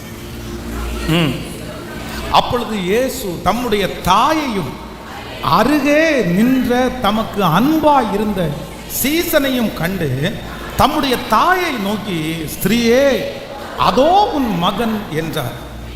பின்பு அந்த சீசனை நோக்கி, அதோ உன் தாய் என்றார். அந்நேரம் முதல் அந்த சீசன் அவனை தன்னிடமாய் ஏற்றுக்கொண்டார். இன்னொரு விஷயம் கூட வாசிக்கலாம். அப்பொழுது இயேசு தம்முடைய தாயையும் அருகே தமக்கு நின்ற அன்பாய் இருந்த சீசனையும் கண்டு நம்முடைய தாயை நோக்கி, ஸ்திரீயே அதோ உன் மகன் என்றார். பின்பு அந்த சீசனை நோக்கி, அதோ உன் தாய் என்றார். அந்நேரம் முதல் அந்த சீசன் அவளை தன்னிடமாய் ஏற்றுக்கொண்டான். கர்த்தருடைய பிள்ளைகளே, ஆண்டவர் கல்வாரி சிலுவையிலே அத்தனை வேதனையோடு அவர் தொங்கிக் கொண்டிருக்கும் போது ஆண்டவர் பேசின 3வது வார்த்தை என்ன பேசுறார் அப்படின்னு சொன்னா, அங்கே சுற்றி ஏராளமான பேர் நின்று கொண்டிருக்கிறார்கள். நிறைய பேர் தன்னுடைய கைகளை பட்டயத்தோடு நிற்கிறாங்க. நிறைய பேர் அவரை துப்புறதற்கு ஆயத்தமாக இருக்கிறாங்க. நிறைய பேர் தூசிக்கிறதுக்கு ஆயத்தமாக இருக்கிறாங்க. ஆனால் அவரோடு இருந்த சீடர்கள் நிறைய பேர் அந்த இடத்துல காணோம். ஆனால் 2 பேர் மட்டும் அவருடைய கண்ணுக்கு முன்னாடி தெரிகிறாங்க. யார் அப்படின்னு சொன்னால், ஒன்று யோவான், இன்னொன்று அவரை பெற்றெடுத்த தன்னுடைய தாயாகிய மரியாள். யோவானை குறித்து வேதம் சொல்லுது, இந்த யோவான் ஆண்டவரை ரொம்ப நேசிச்சான், அவருடைய மார்பிலே சாய்ந்தான். யோவானுக்கு அப்படிப்பட்ட ஒரு நேசம் ஆண்டவர் மேலே இருந்துச்சு. இன்னொன்று இந்த மரியாள் என்ன பண்ணுறாங்க அப்படின்னா, என்னதான் இருந்தாலுமே ஆண்டவரே பரிசுத்த ஆவியானவரால் தன்னுடைய வயிற்றில் கர்ப்பம் தரிச்சாலும் இந்த உலகத்தில் இருக்கிற நாட்களில் கிட்டத்தட்ட 30 வருடங்கள் தன்னுடைய தாய் அந்த குழந்தைய பார்த்துட்டே இருந்தாங்கல்ல. 1000 தான் இருந்தாலும், ஆண்டவராகிய இயேசு கிறிஸ்துவாகவே இருந்தாலும், அந்த மனிதர் அந்த அம்மாவுக்கு ஒரு மகன், தன்னுடைய மகன் செல்லமாய் வளர்த்தது.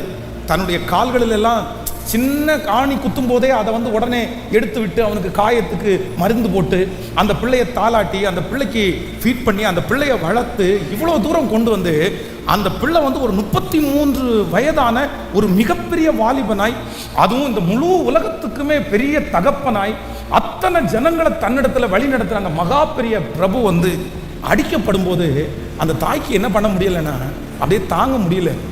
அந்த பிரிவினையை தாங்க முடியல. ரொம்ப கஷ்டமாக இருக்குது. அந்த அழுதுகிட்டே இருக்கிறாங்க.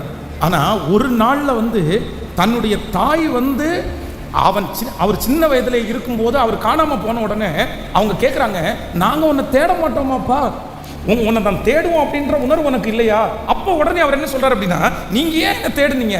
நான் தேவனுக்கு அடுத்தவைகளை நான் செய்ய வேண்டாமா அப்படின்னு அந்த தாயை என்ன சொன்னார் அப்படின்னு சொன்னா, நீங்க ஏன் மம்மி என்ன தேடுனீங்க? நான் தான் ஆண்டவருடைய பிள்ளையாச்சு அப்படின்னு. கானா ஒரு கல்யாண வீட்டில் இந்த மாதிரி திராட்சரசம் குறைவுபடும் போது என்ன சொன்னாங்க அப்படின்னு சொன்னா, ஸ்திரீயே என் வேலை இன்னும் வரவில்லை. அப்போ உயிரோடு இருக்கும்போது ஆண்டவர் அவளோட வாழும்போது சில இடத்துல பரிசுத்தத்திற்காக, சில இடத்துல ஊழியத்திற்காக, சில இடத்துல அழைப்பிற்காக, நிறைய இடத்துல ஆண்டவர் என்ன பண்ணாருன்னா, நான் உன்னுடைய பிள்ளையா இருந்தாலும் நான் தேவகுமாரன், நான் உன்னுடைய பிள்ளையா இருந்தாலும் ஆண்டவருடைய வேலையை செய்ய வந்திருக்கிறவன் அப்படின்றத அடிக்கடி கர்த்தர் நிரூபிச்சுட்டே இருந்தாரு. ஆனா இதுவரையிலையும் ஸ்திரீயே என் வேலை வரல, நீ உன்னுடைய வேலையை நீ பார்த்துருப்பா, எனக்கு வேற வேலை இருக்குன்னு சொன்ன ஆண்டவர் இந்த இடத்துல கல்வாரி சிலுவையிலே முன்னாடி வந்து நின்று அழுதுட்டே இருக்கும்போது, இந்த இடத்துல எதுக்கு முன்னாடி அழுதுட்டு இருக்கிற? அதான் பிறக்கும் போதே ஆண்டவர் சொல்லிட்டார்ல, நீ எதுக்கு இந்த மாதிரி பண்ணணும் அப்படின்னு அந்த இடத்துல காயப்படுத்தாம என்னுடைய ஆண்டவர் என்ன சொல்றாரு அப்படின்னு சொன்னா, அந்த ஸ்திரீயினுடைய உணர்வுக்கு ஆண்டவர் என்ன பண்றாரு அப்படின்னா மதிப்பு கொடுக்கிறவரா இருந்தார். ஆமேன் சொல்லுங்க பார்க்கலாம்.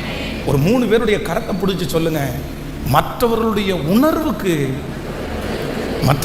உணர்வுகளுக்கு நீங்க மதிப்பு கொடுக்கிறவங்களா இருக்கணும். சொல்லுங்க, மதிப்பு கொடுக்கிறவங்களா இருங்க. மற்றவர்களுடைய உணர்வுகளை அவமதிக்காதீங்க, மற்றவருடைய உணர்வுகளை அவமதிக்க வேண்டாம். என்னுடைய ஆண்டவர் இந்த வார்த்தையில் 2 காரியம் இருக்குது. ஒன்று, தன் தகப்பனையும் தாயையும் கனம் பண்ணுவாயாக.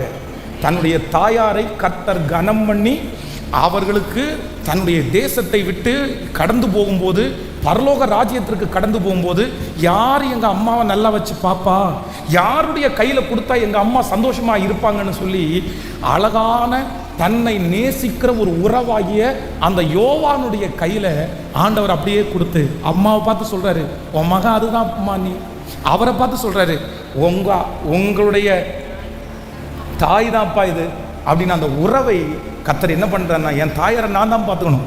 அத்தனை வேலையின் மத்தியிலையும், அத்தனை வலியின் மத்தியிலையும் தன் தகப்பனையும் தாயையும் கனம் பண்ணுகிற ஒரு நேசம் யாரிடத்துல இருந்துச்சுன்னா ஆண்டவரிடத்துல இருந்துச்சு. ஆமேன் சொல்லுங்கள். இன்னைக்கு இருக்கிற உலகத்தில் நிறைய பேருக்கு இந்த உணர்வுகளுக்கு மதிப்பு கொடுக்கவே தெரியாது. உணர்வுகளுக்கு தன்னை நேசிக்கிறவர்கள் இன்னைக்கு நிறைய பேருக்கு வேண்டாம். இன்னைக்கு நேசிக்கிறவர்கள் நிறைய பேருக்கு வெறுப்பாக தெரிகிறாங்க. நேசிக்கிறது நிறைய பேருக்கு பிடிக்கல. நேசிக்கிறவங்களை அப்படியே காயப்படுத்துகிறாங்க. பாருங்க, சில கணவனார் சில மனைவியிடத்தில் போய் அவ்வளவு நேசமாக, ஏச்சி போ போ போ அந்த பக்கத்தில் போ, நீ எதுக்கு பேசுகிற? ஆமாம், பெரிய ஊரில் இருக்கிற எல்லா இடத்துலையும் பேசுவாங்க, சொந்தக்காரங்களிடத்துல பேசுவாங்க. ஆனால் தங்களை நேசிக்கிற ஒருத்தருக்கு உணர்வு கொடுக்க முடியாது, மதிக்க முடியாது. பாருங்க, யாராவது ஒருத்தர் 3வது பர்சன் ஃபோனில் ஏதாவது SMS அனுப்புனாங்க அப்படின்னா உட்கார்ந்து பதில் அனுப்பிட்டு இருப்பாங்க. 11 மணிக்கு பதில் அனுப்புவாங்க, 11:30 மணிக்கு அனுப்புவாங்க. ஆனால் தன்னுடைய சொந்த வீட்டில் இருக்கிற யாராவது ஒருத்தர் ஃபோன் பண்ணாங்கன்னா, நீ வைக்க மாட்டியா, எதுக்கு இப்படி அடிக்கடி ஃபோன் பண்ணிட்டு இருக்கிற, எத்தனை டைம் ஃபோன் பண்ணணும், ஏன் அப்படின்னு சொன்னால் அந்த உணர்வுகள் காத்திருக்க வச்சு, எதிர்பார்க்க வச்சு, ஆசை காட்டி, மோசம் போக்கி நிறைய பேருக்கு, நிறைய வாலிப தம்பிகளுக்கு, தங்கச்சிகளுக்கு இந்த மாதிரி ஒருத்தங்களுடைய உணர்வோடு நம்ம விளையாடுறோமே அப்படின்னு நிறைய பேருக்கு தெரியவே தெரியாது. பிரதர், ரொம்ப ஜாக்கிரதை பிரதர், ரொம்ப ஜாக்கிரதை சிஸ்டர்.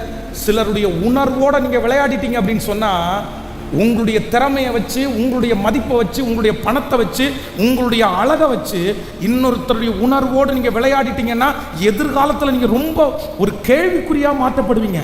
யாரோ ஒருத்தருக்கு ஆண்டவர் பேசுகிறாரு, ஜாக்கிரதை. என் ஆண்டவர் கல்வாரி சிலுவையில் அவ்வளவு வலியின் மத்தியிலையும் யாருடைய உணர்வுக்கு மதிப்பு கொடுக்குறாருன்னா, கண்களிலிருந்து வடிகிற கண்ணீருக்கு என்ன கொடுத்தாரு? சத்தமாக சொல்லுங்க. இன்னைக்கு நிறைய பேருக்கு அழுதா கோபம் வருது. அவன் நீலி கண்ணி எப்பவும் வடிப்பான். எப்போதானே அழாமல் உட்காந்துருந்த? அழுறது அப்படின்றது சின்னதுன்னு நினைக்கிறீங்களா? என்ன எடுத்த உடனே அழுக வந்துருமா? இருதயம் உடஞ்சி சிலர் அழுவாங்க. அந்த அழுகையே நிறைய பேர் எப்படி நினைக்கிறாங்க சொல்லுங்க? நல்லா அழட்டும். நீ அழுதா கூட எனக்கு இறக்கம் வரல, நீ அழுதா எனக்கு இறக்கம் வரல, நீ இந்த மாதிரி கஷ்டப்பட்டா எனக்கு இறக்கம் வரல. ஒரு ஆண்டவருடைய பிள்ளையால எப்படி இந்த வார்த்தையை சொல்ல முடியும்? உங்களுக்கு எப்படி இறக்கம் வராம இருக்கும்? எல்லாருக்கும் இறக்கம் வருது, எல்லா சொந்தங்களுக்கும் இறக்கம் வருது. ஆனா தன்னுடைய கூட இருக்கிறவங்களுக்கு இறக்கம் வரல. ஆனா ஆண்டவர் என்ன சொல்றாரு அப்படின்னா, யாருக்கு மதிப்பு கொடுக்கணும் அப்படின்னா, ஆண்டவரே நான் 3வது ஒரு பாடத்தை கற்றுக் கொடுக்குறேன், உணர்வுகளுக்கு. சொல்லுங்க, யாருக்கு மதிப்பு கொடுக்கணும்? கேட்கல. சத்தமாக சொல்லுங்க. ரொம்ப ஓவரா நீங்க பண்ணாட்டா கூட ஒரு தேங்க்ஸாவது சொல்லலாம்ல, தேங்க்ஸாவது சொல்லலாம்ல. கணவனாருக்கு பிறந்த நாள் வரும்போது மனைவி வந்து உங்களுக்கு பிறந்த நாள் வாழ்த்துக்கள், போ பெரிய பிறந்த நாள் வாழ்த்து சொல்லிட்டேன், பெருசாக வாங்கி கொடுத்துட்டேன். ஏதாவது ஒரு பெண்ணு ஒன்று வாங்கி கொடுத்தா கூட நிறைய பேருக்கு ஆமாம் ஆமாம் ஆமாம் ஊரில் இருக்கிற பெரிய பெண்ணு வாங்கி கொடுத்த, உங்கள் அப்பா என்ன இது பண்ணது பத்தாதா, என்னத்தை கொண்டு வந்துட்ட, என்னத்தை கொடுத்துட்ட, எத்தனை வேர்டு தெரியுமா? கடை அப்படியே கடை சாகு, அப்படியே அழுதுட்டே கடை. இல்லை தட்டி கொடுக்கணும். சரி சரிப்பா அழாத, நீ எதுவும் எப்படி அழலாம், நீ அழ வேண்டாம். சரி சண்டை போட்டுட்டு வீட்டை விட்டு வெளியே போயாச்சே, சண்டை போட்டு அவ்வளோ நேரம் பேசாமல் இருந்தாச்சே, சரி நம்ம வரும்போது இவ்வளோ வந்து வருத்தத்தோடு வந்தோமே, சரி என்ன பண்ணுவாங்க, சாப்பிட்டீங்களா அப்படின்ற ஒரு வார்த்தை கேட்குறதுக்கு மனசு அது. சாப்பிடாம சாகு, செத்தா என்ன பொழைச்சா என்ன, என்ன அப்படின்னா எதுக்கு மதிப்பில்லை இன்னைக்கு சொல்லுங்க சத்தமா, கேட்கல? உணர்வுகளுக்கு மதிப்பில்லை, உணர்வுகளுக்கு மதிப்பில்லை. அதான் நான் வந்து இந்த சர்ச்சை ஆரம்பத்தில் இந்த இடத்துல இருக்கும்போது, இந்த இடத்துல ஒரு வயதான தாயார், ஒரு 70 வயதுள்ள தாயார் வந்து என் கூட சாப்பிட்டாங்க. அவன் என்ன வந்து எப்போவுமே வந்து மகன் அப்படின்னு கூப்பிடுவாங்க, நான் வந்து அம்மானு கூப்பிடுவேன். நான் எப்பெல்லாம் அம்மானு கூப்பிட்றேனோ அப்பெல்லாம் அவங்களுடைய கண் அப்படியே கலங்கும். நான் உடனே ஏமா அழுறீங்க, எதுக்கு அழுறீங்க அப்படின்னா, இல்லைப்பா இல்லைப்பா என்னமோ நீ அம்மானு கூப்பிடும்போது என் இருதயத்தையே வந்து தொடுது. ஏன் அப்படின்னா என் பிள்ளை என்ன அம்மானு கூப்பிட மாட்டேங்கிறான்ப்பா. 7 வருஷம் 6 வருஷமாக சண்டை போட்டு என்னை அம்மானு கூப்பிட மாட்டேன், எனக்கு ஒன்றுமே வேண்டாம்ப்பா, என்னை அம்மானு கூப்பிட்டா போதும்ப்பா, என்னை அம்மானு கூப்பிட்டா போதும்ப்பா. அன்னைக்கு வந்து மதியான சாப்பாடு என் கூட சாப்பிட்றாங்க, சர்ச்சில் தான் என் கூட உட்காந்து என் பக்கத்துலேயே சாப்பிட்டு முடிச்சுட்டு அவங்கள்ட்ட பேசிட்டு சரி வீட்டுக்கு போங்க கவலைப்படாதீங்க அப்படின்னு அனுப்பி வச்சேன். கரெக்டாக இங்கேருந்து போகும்போது ஒரு 2-2:30 மணிக்கு கிளம்புனாங்க. 4:30 மணிக்கு ஒரு செய்தி வருது, திடீர்னு அட்டாக் வந்து அம்மா வந்து இறந்துட்டாங்க. அவங்க கடைசி சொன்ன வார்த்தை என்ன தெரியுமா, என் பிள்ளை என்ன, என் பிள்ளை என்ன அம்மானு கூப்பிட மாட்டேங்கிறான், அம்மானு கூப்பிட மாட்டேங்கிறான். பிரதர் பிரதர் உங்க அம்மாவை அம்மானு கூப்பிட்டு எத்தனை நாள் ஆச்சு, அப்பாவை டேடின்னு வாய் நிறைய கூப்பிட்டு எத்தனை நாள் ஆச்சு, எத்தனை நாள் ஆச்சு. பெத்து வளர்த்தனவங்க அவங்களுக்கு வேற ஒன்றும் கொடுக்க வேண்டாம், ஒன்றும் கொடுக்க வேண்டாம். இந்த டேடின்ற ஒரு வார்த்தை, அப்பான்ற ஒரு வார்த்தையில் எவ்வளவு அடங்கியிருக்கு தெரியுமா, எவ்வளோ அடங்கியிருக்கு தெரியுமா. வேற ஒன்றும் இல்லை, 500 கிலோமீட்டருக்கு இந்த பக்கத்தில் நான் இருக்கிறேன், எங்கள் அப்பா 500 கிலோமீட்டருக்கு அந்த பக்கம் இருக்கிறாரு. ஃபோனை எடுத்த உடனே ஃபஸ்ட்டு வார்த்தை அப்பா அப்பா அப்படின்ற வார்த்தையை அப்படியே உருகி அப்படியே பாசத்தோட அப்பான்னு கூப்பிடும்போது அங்கிருந்து எங்கள் அப்பா அப்படி குரல் தளம்ப, மக்களை அந்த ஒரு வேர்டு இருக்கு பாருங்களேன். இன்னைக்கு நிறைய பேருக்கு அது இல்லை, ஆனால் இப்போ தெரியாதுப்பா. இப்போ நிறைய பேருக்கு உணர்வுகளுக்கு மதிப்பு கொடுக்க தெரியாது, பாசத்துக்கு மதிப்பு கொடுக்க தெரியாது, அன்புக்கு மதிப்பு கொடுக்க தெரியாது. ஆனால் ஒரு நாள் அவங்க இல்லாத ஒரு கேப் ஒன்று இருக்கும், அவங்க உன்னை விட்டு போகிற ஒரு கேப் இருக்கும், அவங்க நீ தேடியும் கிடைக்காத ஒரு நாள் வரும், நீங்கள் நினைச்சா கூட பார்க்க முடியாத ஒரு நாள் வரும். அப்பான்னு கூப்பிடுற அந்த ஸ்தானம் அவங்களுக்கு இருக்காது. நீங்க அப்பான்னு அதை தவிர வேற யாரையும் கொடுக்க முடியாது, அம்மான்னு கூப்பிட முடியாத அந்த சூழ்நிலை வரும். அந்த மாதிரி ஒரு சூழ்நிலை வரும்போது கண்டிப்பாக நீங்க வருத்தப்படுவீங்க. எதுக்கு வருத்தப்படுவீங்கன்னா, எங்க அப்பாவுக்கு வீடு கட்டி கொடுக்கல, எங்க அப்பாவுக்கு கார் வாங்கி கொடுக்கல, எங்க அம்மாவுக்கு வீடு கட்டி கொடுக்கலன்னு கவலைப்பட மாட்டீங்க. அப்பான்னு ஒரு வார்த்தையை நான் கூப்பிடல, அம்மான்னு ஒரு வார்த்தையை கூப்பிடல. அப்படி உனக்கு என்ன துரோகம் தான் உங்களுக்கு பண்ணிட்டாங்க. உங்களுடைய இதை பிடுங்கி உங்க அண்ணனுக்கு கொடுத்துட்டாங்க, என்னுடைய பிடுங்கிட்டு எங்க தங்கச்சி கொடுத்துட்டாங்க அப்படின்ற குற்றச்சாட்டை யாராவது ஒருத்தர் சொல்லலாம். நான் என்ன நம்புறேன்னா, அண்ணன் பலவீனமா இருந்திருப்பான், அண்ணன் ரொம்ப பாசம் காமிச்சிருவான், கொடுத்துருப்பாங்க. அதுக்கு என்ன பண்ண முடியும்? அதுக்காக அம்மா இல்லாம ஆயிருமா? அதுக்காக அப்பா இல்லாம ஆயிருமா? ஆண்டவர் சொல்லுகிறார், பெற்ற தாயையும் தகப்பனையும் பார்த்து ஏன் என்ன பெத்தேன்னு சொல்லி திட்டுறவங்களுடைய கண்களை நதியின் காகங்கள் பிடுங்குமாமாமா. யாரை மதிக்கணும் தெரியுமா? யாரை மதி காயப்படுத்திடக்கூடாது, உடைச்சிடக்கூடாது, அழிச்சிடக்கூடாது. அம்மா வடிக்கிற கண்ணீர் வந்து உங்க வாழ்க்கையில் ஆசீர்வாதமா இருக்குமா? உங்க அப்பா வடிக்கிற கண்ணீர் உங்களுக்கு ஆசீர்வாதமா இருக்குமா? நான் சொல்றேன், உலகத்திலே இருக்கிறதுலே பெரிய சாபம் தான் தாயையும் தகப்பனையும் கண்ணீர் வடிக்க வைக்கிறதாங்க பெரிய சாபம். எந்த குழந்தை, எந்த பிள்ளை இந்த இடத்துல அம்மா அப்பாவை கண்ணீர் வடிக்க வைக்கிறதோ, நீ எழுதி வச்சுக்கடா, நீ எழுதி வச்சுக்கடா, உன் எதிர்காலம் வந்து கேள்விக்குறிடா. என் கண்ணால பார்த்துருக்கிறேன், அத்தனை சாட்சி என்னால் சொல்ல முடியும்.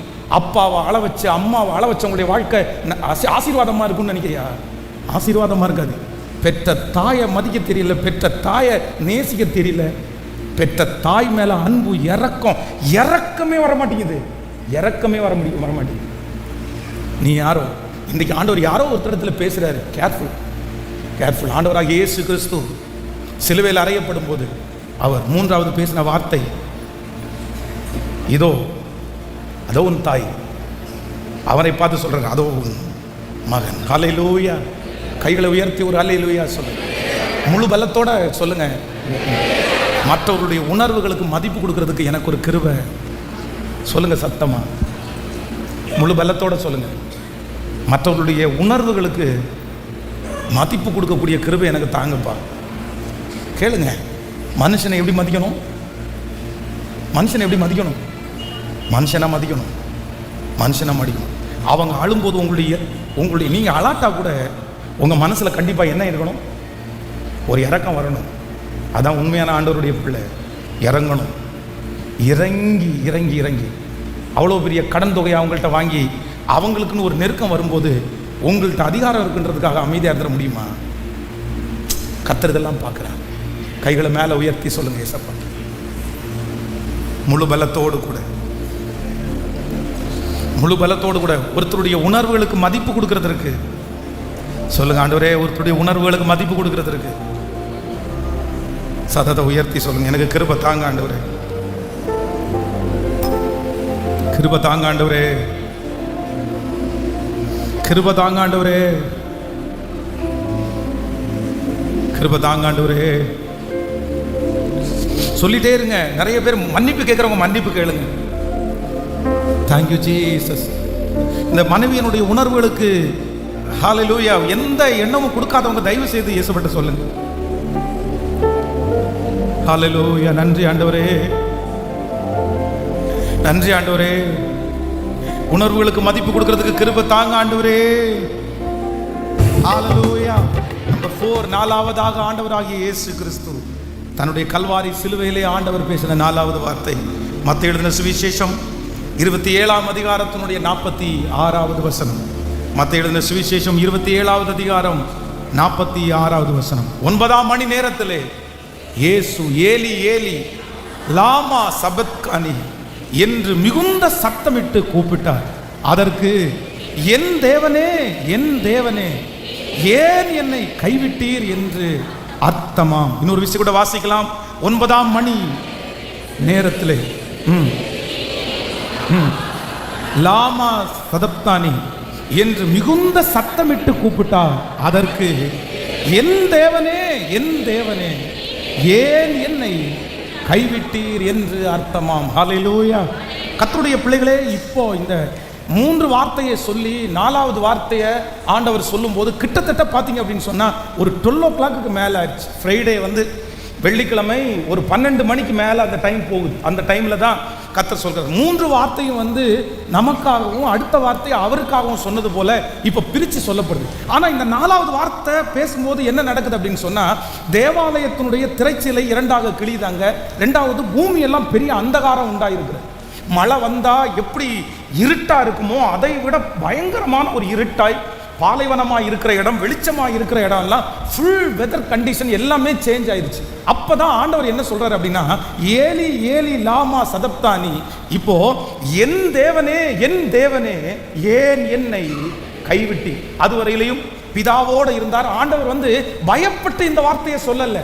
ஏன் அப்படின்னா, இதுக்கு முன்னாடி அந்த மனுஷனிடத்துக்கு முன்பாக இந்த மாதிரி சொல்லும் போது அவர் சொல்றாரு, அந்த நரிக்கு போய் சொல்லுங்கள். அவர் அரசாங்கத்திற்கு அவர் பெரிய பயப்படலை.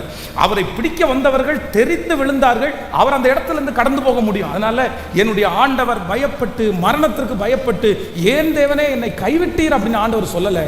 ஆனா என்ன அப்படின்னா, இந்த முழு உலகத்தினுடைய பாவத்தையும் மன்னிப்பதற்கு இம்மை பொழுது கைவிட வேண்டிய ஒரு சூழ்நிலை பிதாவுக்கு உண்டானது. இம்மை பொழுது நான் உன்னை கைவிட்டேன், ஆனாலும் உருக்கமான இரக்கங்களால் உன்னை சேர்த்து கொள்ளுவேன். என் அன்பு ஆண்டவருடைய பிள்ளைகளே, கர்த்தர் 4வது பேசின வார்த்தை, என் தேவனே, என் தேவனே, ஏன் என்னை கைவிட்டி. அந்த ஒரு நிமிடம், அந்த ஒரு செகண்ட் தான் ஆண்டவருடைய கண்கள் அப்படியே மூடப்பட்டது. ஆனால் ஒன்று, அதற்கு பிறகு ஒரு பெரிய மகிமை அவரை தேடி வந்தது. வேதம் சொல்லுகிறது, இக்காலத்து பாடுகள் இனி வெளிப்பட போகும் மகிமைக்கு ஒப்பிடத்தக்கது அல்ல. ஒருவேளை பிதா குமாரனை கைவிட்டது போல எல்லாருடைய கண்களுக்கும் தெரியலாம். அவர் அந்த வார்த்தையை உச்சரித்த உடனே அங்க இருக்கிற சுற்றி இருக்கிறவங்க எல்லாரும், என்ன பிதா அப்படின்னு சொன்ன, அந்த பிதாவே உன்னை கைவிட்டாச்சா, அந்த பிதாவே உன்னை கைவிட்டாரா, அவ்வளவுதான், நீ நம்பிட்டு இருந்த பிதா உன்னை கைவிட்டா, இனி யார் உன்னை எடுக்க போறா? ஆனா ஒன்று இல்ல, அது முடிவல்ல. கர்த்தர் கைவிட்டது போல அந்த சூழ்நிலை இருந்தாலும் இமை பொழுது கைவிட்ட கர்த்தர் மறுபடியும் தூக்கி எடுத்தார்.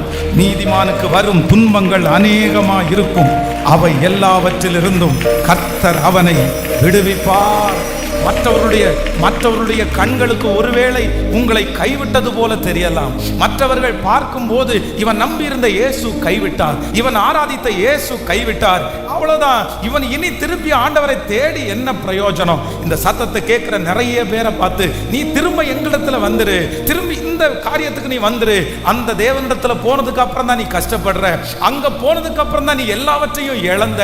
ஒருவேளை இந்த ஆண்டவரை ஏற்றுக்கொண்டதுக்கு பிற்பாடு அவமானப்படுத்தப்படலாம், நஷ்டப்படுத்தப்படலாம். ஆண்டவர் கைவிட்டது போல ஒரு சூழ்நிலையிலே இந்த சத்தத்தை கேட்கிற யாரோ ஒருத்தர் கடந்து போகலாம். ஆனால் ஆண்டவர் வாக்கு கொடுக்கிறார், இமை பொழுது நான் உன்னை கைவிட்டாலும் உருக்கமான இரக்கங்களால் கர்த்தர் ஒருவரையும் கைவிட தெரியாதவர். மாலையிலே அழுகையானால் காலையிலே உங்களுக்கு அப்பளிப்பு உண்டாகும். இந்த சத்தத்தை கேட்கிற யாரா இருந்தாலும் நான் நம்புகிறேன், கர்த்தர் அமைதியா இருப்பது உங்களை நிர்மூலமாக்குவதற்கு அல்ல. ஆண்டவருடைய அமைதி உங்கள் வாழ்க்கையிலே ஒரு பெரிய ஜெயத்தை கொண்டு வரும். சத்துருவை நீங்கள் ஜெயிப்பீர்கள். கொஞ்ச நேரத்துக்குள்ளே காண்பார்கள். ஹல்லேலூயா. ஆண்டவராகிய இயேசு கிறிஸ்து அந்த சிலுவையிலே இந்த வார்த்தையை சொல்லும் போது, இவர் கைவிடப்பட்டவர் என்று அனைவரும் நினைத்தாலும் பிதாவாகிய தேவன் அவரை கைவிடவில்லை என்கிறதை கர்த்தர் நிரூபித்தார். நான் நம்புறேன், இந்த குட் ஃப்ரைடேல கர்த்தர் உங்களுக்கு வாக்கு கொடுக்கிறார், இல்லை, இமை பொழுது உன்னை கைவிட்டாலும் உருக்கமான இரக்கங்களால் 2023 வருடம் நீங்கள் கைவிடப்பட்டாலும் 24வது வருடத்திலே 25வது வருடத்திலே உங்களோடு கூட இருக்கிறதை நிரூபிக்கிற கர்த்தர். மீண்டும் நீங்கள் எழும்புவீர்கள், மீண்டும் நீங்கள் வளருவீர்கள், மீண்டும் உங்களுக்கு ஒரு உயிர்த்தெழுதல் உண்டு. மீண்டும் கர்த்தர் உங்களை நிறுத்த வைக்கிறதற்கு கர்த்தர் வல்லவராயிருக்கிறார். கைகளை அசைத்து ஒரு ஹல்லேலூயா. நான்காவது நம்பர் 4, 4வது ஆண்டவர் கொடுத்த வார்த்தையிலே நமக்கு கிடைக்கிற பெரிய அர்த்தம் என்ன அப்படின்னு சொன்னா, சில நேரத்தில் ஆண்டவர் அமைதியா இருப்பார், சில காலங்கள் ஆண்டவர் அமைதியா இருப்பார். யோபுனுடைய வாழ்க்கையில கொஞ்ச காலம் ஆண்டவர் அமைதியா இருந்தார். யோசேப்பினுடைய வாழ்க்கையில ஆண்டவர் கொஞ்ச காலம் எதையுமே கண்டுக்காதது போல ஆண்டவர் இருந்தார். தாவீதுனுடைய காலத்துல கர்த்தர் அமைதியா இருந்தார். தானியேலுக்கு கொஞ்ச நேரம் ஆண்டவர் அமைதியா இருந்தார். ஆனா அவங்களுடைய எல்லாருடைய முடிவையும் பாருங்க, அமைதியா இருந்த ஆண்டவர் அப்படி அமைதியாவே இருந்து அவங்கள முடிக்கல. கர்த்தர் திடீரென்று ஒரு நாள் அவர்களுக்கு பதிலை கர்த்தர் தந்தார், அவர்களோடு இருக்கிறதை நிரூபித்தார். இந்த சத்தத்தை கேட்கிற எத்தனை பேருடைய வாழ்க்கையிலே கர்த்தர் கைவிட்டது போல ஒரு சூழ்நிலை உண்டாகிறதோ, ஆண்டவரே என்ன கைவிட்டாரோ பாஸ்டர், கர்த்தரே என்ன கைவிட்டாரோ, என்னமோ நான் நடக்கிற பாதையை பார்த்தா கர்த்தரே என்ன கைவிட்டாரோன்னு எனக்கு தோணுது. ஏன்னா எனக்கு சுற்றி எல்லாருமே எதிராக இருக்குது, ஆண்டவருடைய சத்தத்தை என்னால் கேட்க முடியல, எனக்கு ஜெபத்திற்கு எனக்கு பதில் வரலை, இல்லைன்னா ஆண்டவரே என்னை தேற்றுவார், இப்போ என்னமோ கர்த்தரே கைவிட்டது மாதிரி நான் ஃபீல் பண்ணுறேன். ஆனால் ஆண்டவர் கல்வாரி சிலுவையிலே பிதா இல்லை, உன்னை நிரூபிக்கிறாரு, நான் உன்னை இமை பொழுது கைவிட்டேன். அந்த கைவிடுதலும் சாதாரணமான காரியத்திற்காக அல்ல, இந்த உலகமெல்லாம் சாட்சியாய் வாழ்வதற்காக. ஆண்டவர் உங்களுக்கு அனுமதிக்கிற ஒவ்வொரு சோதனையும் சாட்சியாய் வாழ்வதற்காக. கரங்களை தட்டும் போதே நான் நம்புகிறேன், நிறைய பேரை கர்த்தர் மீட்டு கொண்டு வருகிறார். எஸ், ஹல்லேலூயா. கர்த்தருடைய யுத்தம் முடிய போகிறது. ஆண்டவர் திரும்பவும் ஹல்லேலூயா உங்களையும் என்னையும் திரும்ப கையில எடுக்கிற தேவன். ஹல்லேலூயா. நம்பர் 5, 5வதாக கர்த்தர் சிலுவையிலே பேசின 5வது வார்த்தை வாசிக்கலாமா? யோவான் எழுதின சுவிசேஷம் 19ஆம் அதிகாரத்தினுடைய 28வது வசனத்தை வாசிக்கலாம். 19ஆம் அதிகாரம் 28வது வசனம். அதன் பின்பு எல்லாம் முடிந்தது என்று இயேசு அறிந்து தாகமா இருக்கிறேன் என்றார். இன்னொரு விஷயம் கூட வாசிக்கலாம். அதன் பின்பு இயேசு அறிந்து வேத வாக்கியம் நிறைவேறத்தக்கதாக தாகமா இருக்கிறேன் என்றார். ஆண்டவராகிய இயேசு கிறிஸ்து, நான் சொன்னது போல அந்த திருவிருந்து பந்தியிலிருந்து கண்டினியூவா ஆண்டவர் என்ன பண்றார் அப்படின்னு சொன்னா, அவர் தண்ணீர் போஜனம் எதுவுமே அவர் அருந்தவே இல்லை. அவருடைய உடம்புல இருந்து பிளட் நிறைய வெளியே போகுது. அவருடைய ரத்தம் வேர்வை ரத்தத்தின் பெரும் துளிகளாய் கீழே விழுந்துச்சாமா. அப்படின்னா உடம்புல பார்த்தீங்க அப்படின்னு சொன்னா கொஞ்சம் கூட அந்த தண்ணி சத்து நார் சத்து எதுவுமே இல்லைன்னு சொல்லுவாங்கல்ல, ரொம்ப பலவீனமாக்கப்பட்டிருக்கிறது. அவர் ரொம்ப தாகமா இருக்கிறார். அவருக்கு ரொம்ப தாகமா இருக்குது. நீர்நிலைகளை படைத்தவர் தான் நம்முடைய ஆண்டவர். ஆறுகளை படைத்தவர், குளங்களை எல்லாம் படைத்தவர். ஸோ எவ்வளோ பெரிய ஜனங்கள், இஸ்ரவேல் ஜனங்களுக்கு கசப்பான தண்ணீரை மதுரமாய் மாற்றி கொடுத்த கர்த்தர் ஆண்டவர் எந்த இடத்துலையுமே தண்ணி பஞ்சமே ஆண்டவர் தரல. அவ்வளோ பெரிய தெய்வம். இப்போ வேதம் சொல்கிறது என்னவா இருக்கிறேன் அப்படின்னு சொன்னா, தாகமா இருக்கிறேன். இந்த வார்த்தை உங்களுக்கு தெரியும்னு நினைக்கிறேன். அந்த வேதனையின் மத்தியில அவர் தாகமா இருந்தது வெறும் காடிக்காக அல்ல, வெறும் தண்ணீருக்காக அல்ல, தன்னுடைய போஜனத்திற்காக அல்ல. நான் நம்புறேன் முழு உலகத்தையும் பார்த்து, கோடிக்கணக்கான ஜனங்களை பார்த்து ரட்சிப்புக்காகத்தான் என் தேவன் தாகமா இருக்கிறேன் என்கிற வார்த்தையை கர்த்தர் சொன்னார். நான் நம்புறேன் அந்த தாகம் இன்றைக்கு உங்களுக்குள்ள பற்றி பிடிக்கட்டும்.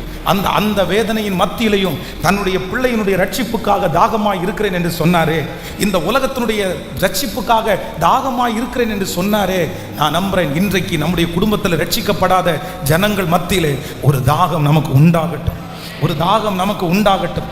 அவர்களை பார்க்கும்போது அழுகிற ஒரு மனப்பான்மையை கர்த்தர் உங்களுக்கும் எனக்கும் தரட்டும். ஒரு ஆத்துமா தாகத்தை கர்த்தர் உங்களுக்கும் எனக்கும் வைக்கட்டும். வாலிபர்கள் மேல அந்த தாகத்தை கர்த்தர் ஊற்றட்டும்.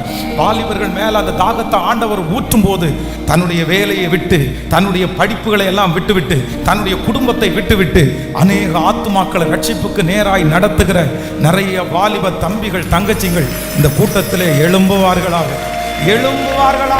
ஆண்டவருடைய ஆத்துமா தாகம் பக்கத்து வீட்டிலே இருக்கிறவர்களுக்கு சுவிசேஷத்தை அறிவிப்பதற்கு பயன்படுத்தப்படுவதாக. ஹல்லேலூயா. இந்த குட் ஃப்ரைடேக்கு பிற்பாடு ஆண்டவர் உங்களுக்கு நிறைய பேருக்கு ஆத்துமா தாகத்தை கர்த்தர் தருகிறார். இனி பார்க்கிற எல்லா ஆத்துமாக்களையும் நீங்கள் கர்த்தருக்குள்ளே நடத்துவதற்கு அந்த மகிமையை கர்த்தர் நம்மேல் பிரகாசிக்க பண்ணுகிறார். ஹல்லேலூயா. இந்த உலகத்திலே பெரிய செல்வம் என்ன செல்வம்னா ஆத்துமா தாகம். லோத்து ஆபிரகாம் 2 பேரையும் ஒப்பிட்டு பார்க்கும்போது வேதம் சொல்லுது, லோத்து யாரையுமே அவன் எதிர்பார்க்கல. தன்னுடைய ஃபேமிலியை பார்த்தான், தன்னுடைய மனைவியை பார்த்தான், தனக்குள்ளது எல்லாவற்றையும் அவன் சேர்த்தான். ஆனா ஆபிரகாம் அப்படி அல்ல. ஆண்டவரே, துன்மார்க்கரோடு சேர்ந்து நீதிமான்களையும் அழிப்பது உமக்கு தூரமா இருப்பதாக அவன் திறப்பிலே நின்றான். நான் நம்புறேன் ஆத்துமா தாகமுள்ள ஆபிரகாமுடைய சன்னதி இன்று வரையிலும் ஆசீர்வதிக்கப்பட்ட சன்னதியா இருக்கிறது. ஆத்துமா தாகம் இல்லாமல் வாழ்ந்த அந்த லோத்தினுடைய சன்னதி ஆசீர்வாதம் இல்லாத சன்னதியாய் ஒவ்வொரு தேவனுடைய பிள்ளைகளுக்கும் என்ன வேணும்னா சுவிசேஷம் அறிவிக்கிறது உங்கள் மேல் விழுந்த கடமை. ஒருத்தர் ஆண்டவருக்குள்ள நடத்துவது உங்க மேல விழுந்த கடமை. பாருங்க, இதே கோயம்புத்தூர் பட்டணத்துல எத்தனையோ லட்சம் ஜனங்கள் கண்ணிருந்தும் காணாத, காதிருந்தும் நடக்காத, காலிருந்தும் கேளாத எத்தனையோ பேரை தேடி போகும்போது ஒரு உண்மையான தேவனை தேடி வருவதற்கு அவர்களுக்கு வழிகாட்டுவது யாரு? அவர்களுக்கு யார் இயேசுவை பற்றி சொல்லுவார்? கல்வாரி சிலுவை பற்றி யார் சொல்லுவார்? இந்த சத்தத்தை கேட்கிற நீங்க சொல்லுங்க. எனக்கு ஒரு ஆத்துமா தாகத்தை நீங்க கொடுங்க ஆண்டவரே, ஆத்துமா தாகத்தை கொடுங்க ஆண்டவரே. நான் நம்புறேன் ஆத்துமா தாகம் என்று ஒன்று உங்களுக்கு இருக்குமானால், அதுவும் உண்மையா யாருமே தட்டி கொடுக்காம நீங்களாகவே அந்த ஆத்துமா தாகம் இருக்குமானால் உங்களை ஆண்டவர் எட்டாத உயரத்தில் கர்த்தர் கொண்டு போய் வைப்பார். ஹல்லேலூயா. நம்முடைய திருச்சபையை சேர்ந்த ஒரு வாலிப தம்பி எப்போ என்கிட்ட ஜெபம் பண்ண வந்தாலும் அவன் எதுக்காக ஜெபம் பண்ணுவான்னா, பாஸ்டர் நான் நிறைய பேருக்கு இந்த மாதம் சுவிசேஷம் சொல்லணும், நான் நிறைய பேருக்கு இந்த மாதம் ட்ராக்ஸ் கொடுக்கணும் அப்படின்னு அவன் எந்த ஜெபம் பண்ணிட்டு போவான். அப்போ ஜெபம் பண்ணிட்டு போகும்போது ஒரு நாள் என்னன்னா, இந்த சர்ச்சு வாசலில் நிறைய பசங்க அந்த இடத்துல நின்றுட்டு இருப்பாங்க. அவனுடைய பேக்குக்குள்ளே இருந்த அந்த ட்ராக்ஸை எடுத்து பார்த்தீங்க அப்படின்னு சொன்னால் அந்த ஏரியாவில் இருக்கிற பசங்களுக்கு எல்லாம் கொடுத்துட்டான். இந்த ஏரியாவில் உள்ள பசங்களுக்கு என்ன தெரியும், ஒரு சில தம்பிங்களை தெரியும், அவனை தெரியாது. அவனை தெரியாத உடனே என்ன பண்ணிட்டாங்கன்னா பிடிச்சி அடிச்சிட்டான். அவன் ரொம்ப வெள்ளையா இருப்பான். இந்த காதில் அடிச்சு இந்த காதெல்லாம் செவந்துருச்சு. அவன் ஒருத்தன் பயங்கரமாக அடிச்சுட்டு இருக்கான். என்கிட்ட ஒரு பிரதர் வந்து ஒரு தம்பி வந்து சொன்னான், பாஸ்டர் அவனை போட்டு ஒருத்தனை போட்டு நம்ம சர்ச்சுக்கு ஒருத்தனை போட்டு அடிச்சுட்டு இருக்காங்க அப்படின்னு சொன்ன உடனே அப்படியே ஓடுனேன் அந்த பக்கமாக. ஓடி அவன்கிட்ட போய் நான் போன உடனே அந்த அடியை நிப்பாட்டிட்டாங்க. ஏன் பிரதர் இப்படி பண்ணுறீங்கன்னு கேட்டால், ஃபாதர் இவன் நம்ம பையன் தெரியாது, எந்தையோ இடத்துலேருந்து வந்தேன்னு சொன்னான், அதனால தான் அடிச்சேன்னு சொல்லி சும்மா சப்ப கட்டுனான் அவன். ஆனால் நான் அவனை தட்டி கொடுத்து அவனுக்காக ஜெபம் பண்ணி, சரிப்பா இந்த மாதிரி இடத்துக்கெல்லாம் இந்த மாதிரி கொடூரமான மனிதர்கள் இருக்கிற இடத்துல நீ இது பண்ணாத அப்படின்னு உடனே அடுத்த டைமும் அடுத்த வாரம் வரும்போது என் முன்னாடி வந்து ஜெபம் பண்ணும்போது என்ன சொன்னான்னா, பாஸ்டர் இந்த மாதமும் நான் நிறைய பேரை சந்திச்சு சுஜயம் சொல்லணும் பாஸ்டர், எனக்காக ஜெபம் பண்ணுங்கன்னு ஜெபம் பண்ணான். அவனுடைய ஆத்துமா தாகம் எனக்கு வியப்பாக இருந்தது. ஆனால் நடந்தது என்ன தெரியுமா, இப்போ சமீபத்தில் 6 மாதத்துக்கு முன்னாடி 33 வயசான ஒரு பையன் இறந்தான். அவன் யாரும் இல்லை, அந்த பையனை அடித்தான் பாருங்க, அவன் இறந்தே போயிட்டான். அவன் இந்த உலகத்திலே இல்லாமல் போயிட்டான். அப்படின்னா அப்படி நடக்கணும்னு நான் சொல்லலை, அந்த ஊழியக்காரங்களுக்காக சுவிசேஷத்திற்காக நிற்கிறவங்களுக்காக ஆண்டவர் எவ்வளோ பெரிய பக்தி வைராக்கியம் காண்பிக்கிறார் அப்படின்னு நான் கண்டுக்கிட்டேன். இன்னொன்று, அவனுக்கு ஒரு அவனுடைய அப்பா அவனுக்கு இல்லை, அவனுக்கு ஒரு நல்ல வேலையை ஆண்டவர் தந்தார். கடந்த 2 மாதத்திற்கு முன்பாக கோயம்புத்தூரில் ஒரு பெரிய அப்பார்ட்மெண்ட்டை சொந்தமான விலைக்கு வாங்கி அதை பிரதிஷ்டை பண்ணும்படியாகவும் கர்த்தர் உதவி செய்தார். என்னை கனம் பண்ணுகிறவனை நானும் கனம் பண்ணுவேன். ஹல்லேலூயா. அந்த வாலிப தம்பியை யாருக்குமே தெரியாது, யாருக்கு முன்பாகவும் அவன் படம் போட்டு காமிச்சதே இல்லை, யாருக்கு முன்பாகவும் தான் முன்னாடி வரணும்னு நினைச்சதே இல்லை, மைக்கு பிடிச்சி பிரசங்கம் பண்ணணும்னு நினைச்சல, மைக்கு பிடிச்சி பாட்டு பாடணும்னு நினைக்கல. இன்னைக்கு சில பேர் ஊழியம்னு நினைச்சா என்ன நினைக்கிறாங்கன்னா, மைக்கு பிடிச்சி பிரசங்கம் பண்றதுதான் ஊழியம், கீபோர்டு வச்சு பாட்டு பாடுறதுதான் ஊழியம், அதுதான் ஊழியம் அப்படின்னு நினைக்கிறாங்க. இல்லாண்டவருடைய பிள்ளையே, ஊழியம் அப்படின்றது முன்னாடி பிரசங்கம் பண்றது மட்டும் இல்ல, அந்த ரங்கத்தில் பார்க்கிற பிதா உனக்கு வெளியரங்கமாய் பதில் கொடுக்க உண்மை உள்ளவராய் இருக்கிறார். நீங்கள் மறைந்து மறைந்து மறைந்து யாருக்கும் தெரியாமல் ஊழியம் செய்வீர்களே, ஆனால் நான் நம்புகிறேன் உங்க ஊழியத்தை கனப்படுத்துகிறதற்கு ஒரு தேவன் இருக்கிறார். தேவன் இருக்கிறார்.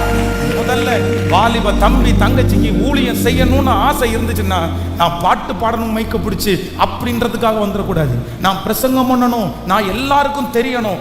இந்த எண்ணம் உங்களுக்குள்ள இருக்கிற வரைக்கும் நீங்க ஊழியத்தில் வெற்றியா வாழ முடியாது, அப்படி வெற்றியா கண்டினியூ பண்ணவும் முடியாது. உங்களுக்கு என்ன நீங்க நினைக்கணும் அப்படின்னு சொன்னா, ஆண்டவரே நான் உங்களுக்கு என்ன ஊழியம் செஞ்சாலும் பரவாயில்ல, நான் மறைந்திருந்து ஊழியம் செய்யறதுக்கு நான் ஆயத்தமா இருக்கிறேன். நீங்க வெளியே வர வேண்டாம், நீங்க உங்களை வெளியே காமிக்க வேண்டாம். நான் நம்புறேன் கர்த்தர் உங்களை வெளியே கொண்டு வருகிற நாள் வரும். அப்படி கர்த்தர் உங்களை வெளியே கொண்டு வராவிட்டாலும் பரலோகம் உங்களை அங்கீகரிக்கும், பரலோகம் உங்களுக்காக கைத்தட்டும். ஹல்லேலூயா. ஒரு உண்மையான ஊழியன் மனுஷனுக்கு தெரிய வேண்டியதில்லை, ஒரு உண்மையான ஊழியன் கர்த்தருக்கு தெரிஞ்சா போதும். எத்தனை பேர் ஆமோதிக்கிறீங்க? இந்த சர்ச்சில் இவ்வளோ கிளீனிங்காக இருக்குது, இவ்வளோ டெக்கரேஷன் நடந்திருக்குது, இவ்வளவு ஆயத்தம் நடந்திருக்கிறது. திருச்சபையில் எத்தனையோ ஆயிரக்கணக்கான ஜனங்கள் இருந்த போதிலும் குறிப்பிட்டு வேலை செய்கிற ஒரு டீம் இருக்கிறாங்க. இன்னைக்கு காலையில் 4 மணி வரைக்கும் இருந்துட்டு வீட்டுக்கு போய் குளிச்சுட்டு இந்த ஜெபத்துக்கு கண்டினியூவாக தூங்காமல் அட்டன் பண்ணுறாங்க. அவங்களுக்கு கைத்தட்டு கிடைக்கப்படலை. அவங்கள யாருமே நம்ம போற்றட்டு, இந்த டிசைன் பண்ணது யாரு, அதை பண்ணது யாருன்னு நம்ம எதுவுமே கேட்க போறதில்லை, கூட்டுனது யாருன்னு கேட்க போறதில்லை. ஆனால் நான் நம்புறேன் அவருடைய நாமத்திற்காய் காண்பித்த அன்புள்ள பிரயாசத்தை மறந்து விடுவதற்கு அவர் அநீதி உள்ளவர் அல்ல. கரங்களை தட்டி தேவனுக்காக செய்தவர்கள் யாரும் தரித்திரர் ஆனதில்லை. அவருக்கு ஊழியம் செய்வது பாக்கியம், அவருக்கு ஊழியம் செய்வது மேன்மை, அவருக்காக ஊழியம் செய்வது. வாலிப தம்பிங்க தங்கச்சிங்க ஒவ்வொருத்தரும் கேளுங்க, தாகமா இருக்கிறேன் பிரதர், உன் மேல அந்த தாகம் வரட்டும் பிரதர், சிஸ்டர் அந்த தாகம் உனக்குள்ள வரட்டும். உன் கூட படிக்கிற பிள்ளைகளுக்கு இயேசுவை பற்றி நீ சொல்லியிருக்கிறியாப்பா, உன் ஃப்ரெண்டுக்கு இயேசுவை பற்றி தெரியுமாப்பா, ஒரு வார்த்தை சொல்லியிருக்கிறியாப்பா. நியாயத்தீர்ப்பின் நாளிலே ஆண்டவர் உங்ககிட்ட உன் ஃப்ரெண்டு ஒருவேளை நரகத்தில் போய் உன்னை பார்த்து ஏன் எனக்கு இந்த இயேசுவை சொல்லலைன்னு கேட்டா நீ என்னப்பா சொல்லுவேன்? ரட்சிக்கிறது கர்த்தர், சொல்ல வேண்டியதனுடைய கடமை. யாரை பார்த்தாலும் என்ன சொல்லணும் அப்படின்னு சொன்னா, இயேசு நல்லவர், இயேசு நல்லவர். எத்தனை பேர் ஆமோதிக்கிறீங்க? இயேசு நல்லவர், இயேசு நல்லவர், இயேசு நல்லவர். இன்னைக்கு இந்த குட் ஃப்ரைடே அன்னைக்கு சிலுவையிலே கர்த்தர் அவ்வளோ வலியின் மத்தியிலையும் அவ்வளோ வலியின் இன்னைக்கு நம்ம இத்தனை பேர் இங்கே உட்காந்துருக்குறோம்.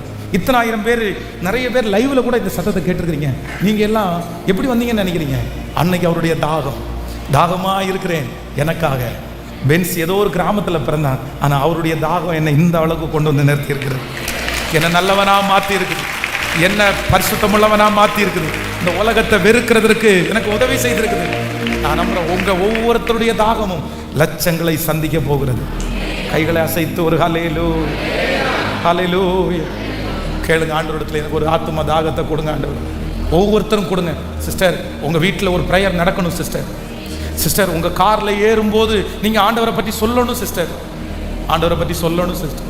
ஹல்லேலூயா. ஒரு நிமிஷம் என்ன யாரும் பாருங்க பார்க்கலாம். இந்தோனேஷியா போயிருக்கும் போது அங்கேருந்து ஒரு ஃபேமிலி இந்த சாட்சியை சொல்லியிருக்கிறேன். என்னை சந்திக்கும்படியாய் வந்தார்கள். உண்மையிலேயே என் வாழ்க்கையில் எத்தனையோ நபர்களை நேருக்கு நேர் நான் பார்த்துருக்குறேன். ஆனால் இவ்வளோ இம்ப்ரெஸ் ஆனதே இல்லை.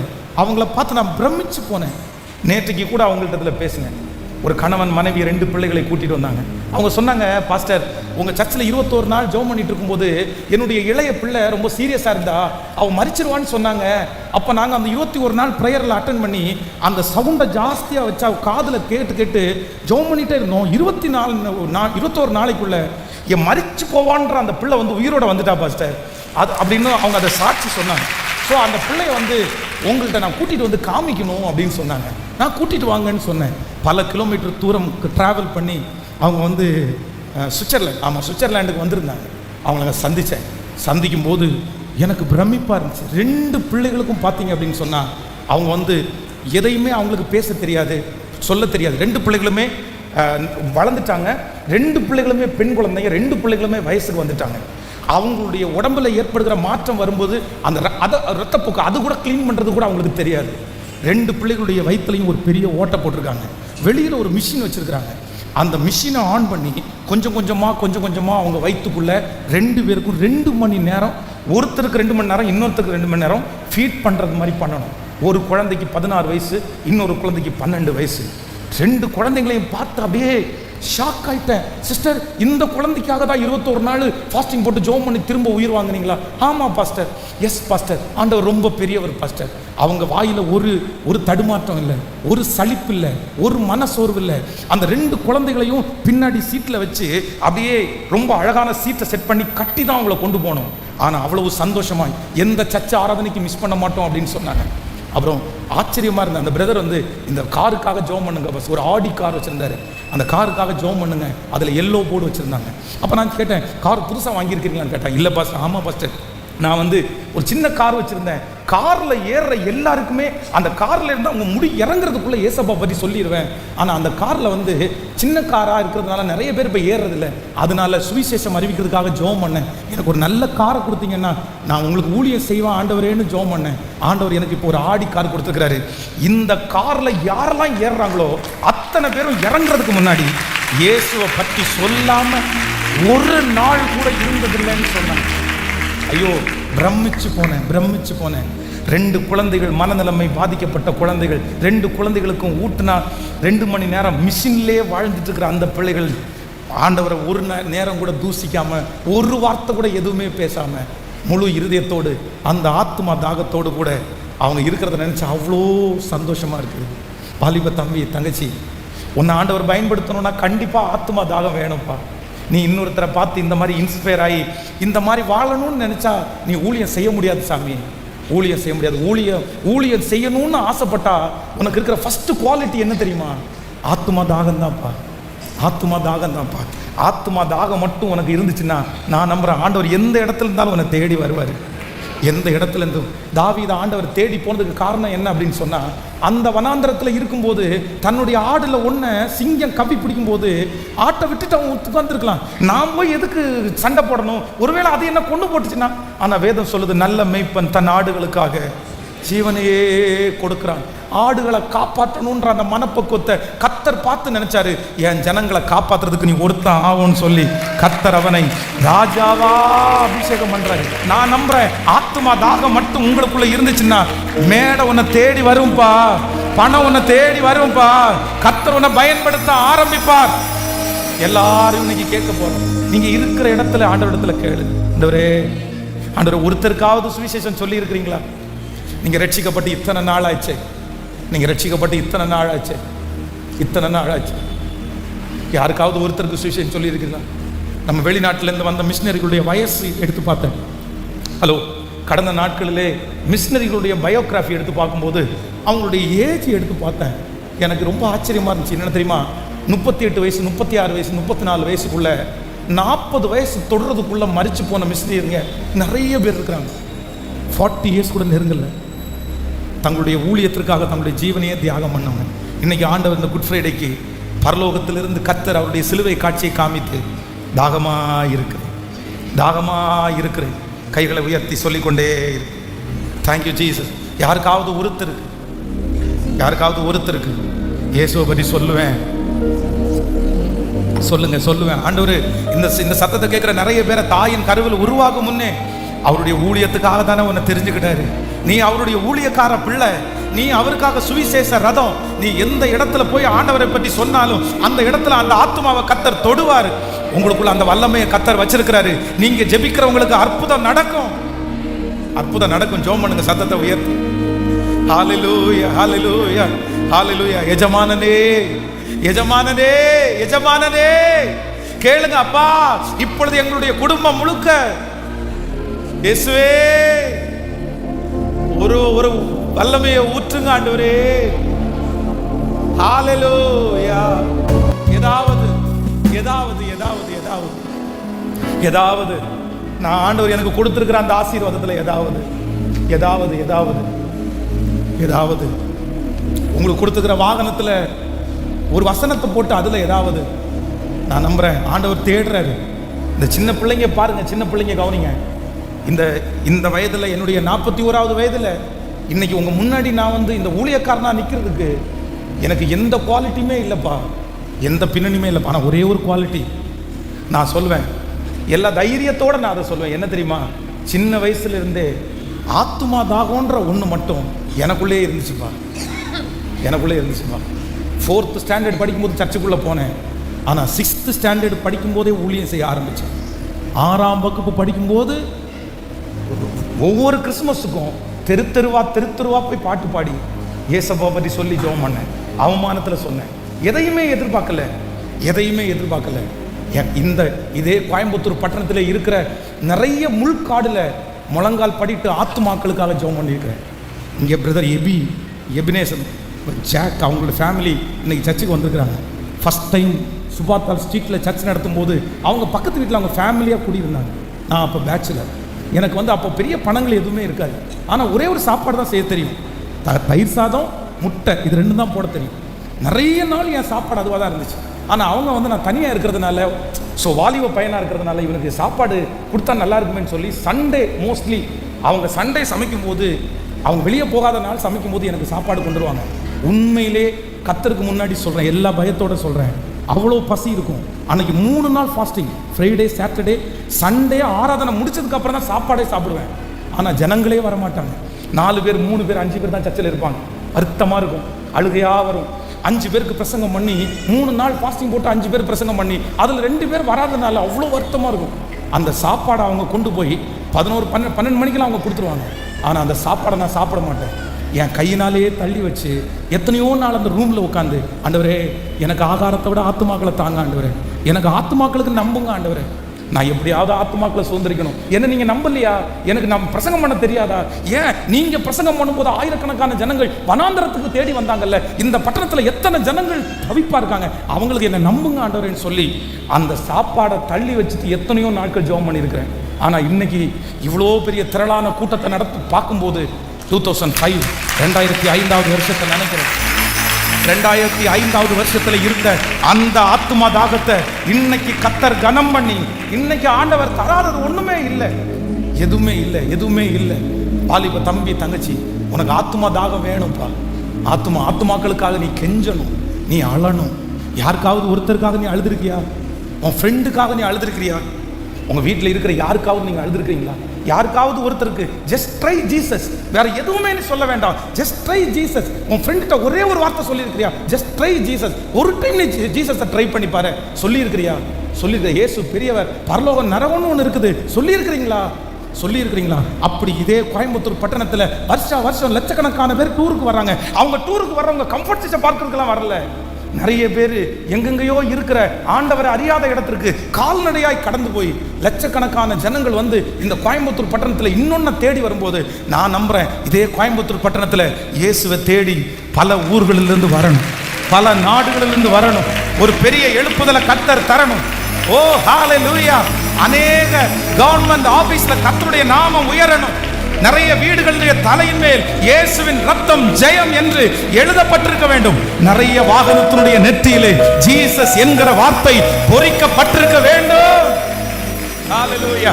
எனக்கு ஒரு கார் தாங்க, அதுல உங்க நாம மகிமைக்காக ஊழியம் செய்வேன். எனக்கு ஒரு வீடு தாங்க, அங்க என் தேவனுடைய நாமத்திற்காக ஒரு ஊழியம் செய்வேன். ஹalleluya.